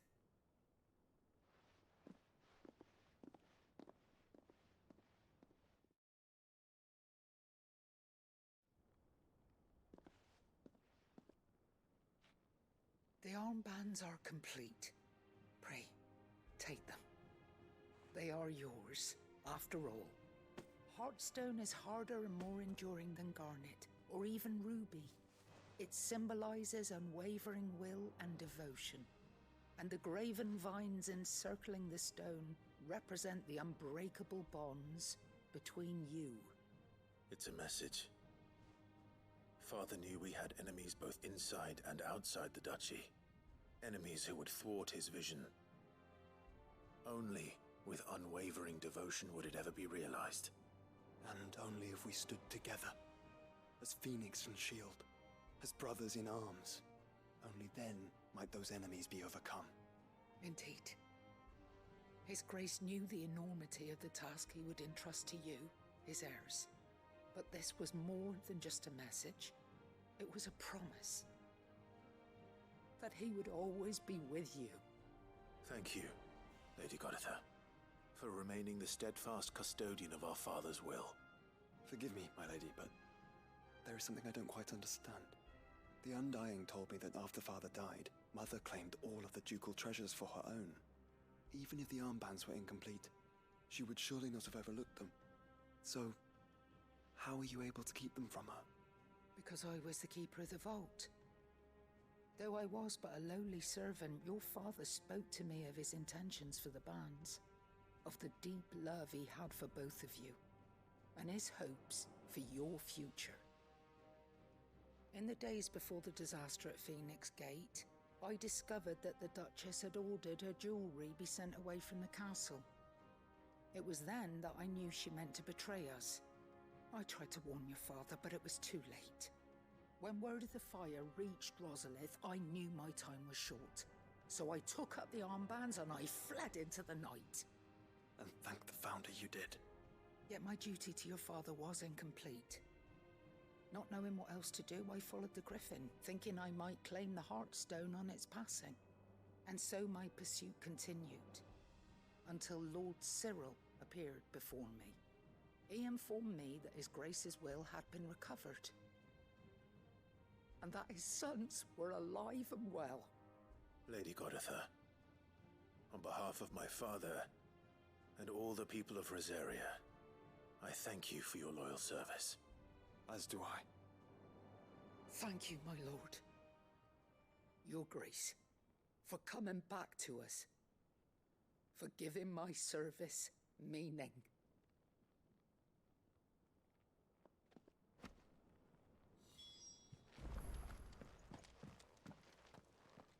The bands suit you well. It must be gratifying to finally receive the inheritance that was denied you for so long. It is. And we thank you for the part you played, Cyril. If you would permit me to play my part a little longer, might I suggest that you make your way to your father's memorial atop Hawk's Cry Cliff? Let him see that you have received his blessing, and that his vision lives on in you. I suppose it would be churlish not to. What do you say, Clive? Shall we pay your father a visit? I think we should. I was hoping to be able to offer him my thanks before we left for Origin. Your father's helm is enshrined there. It has been since the day we recovered it from Phoenix Gate. I prithee claim it, for it too is a part of your inheritance, and I do not doubt that your father would prefer it in your hands than perched upon some lonely rock. Thank you, Cyril.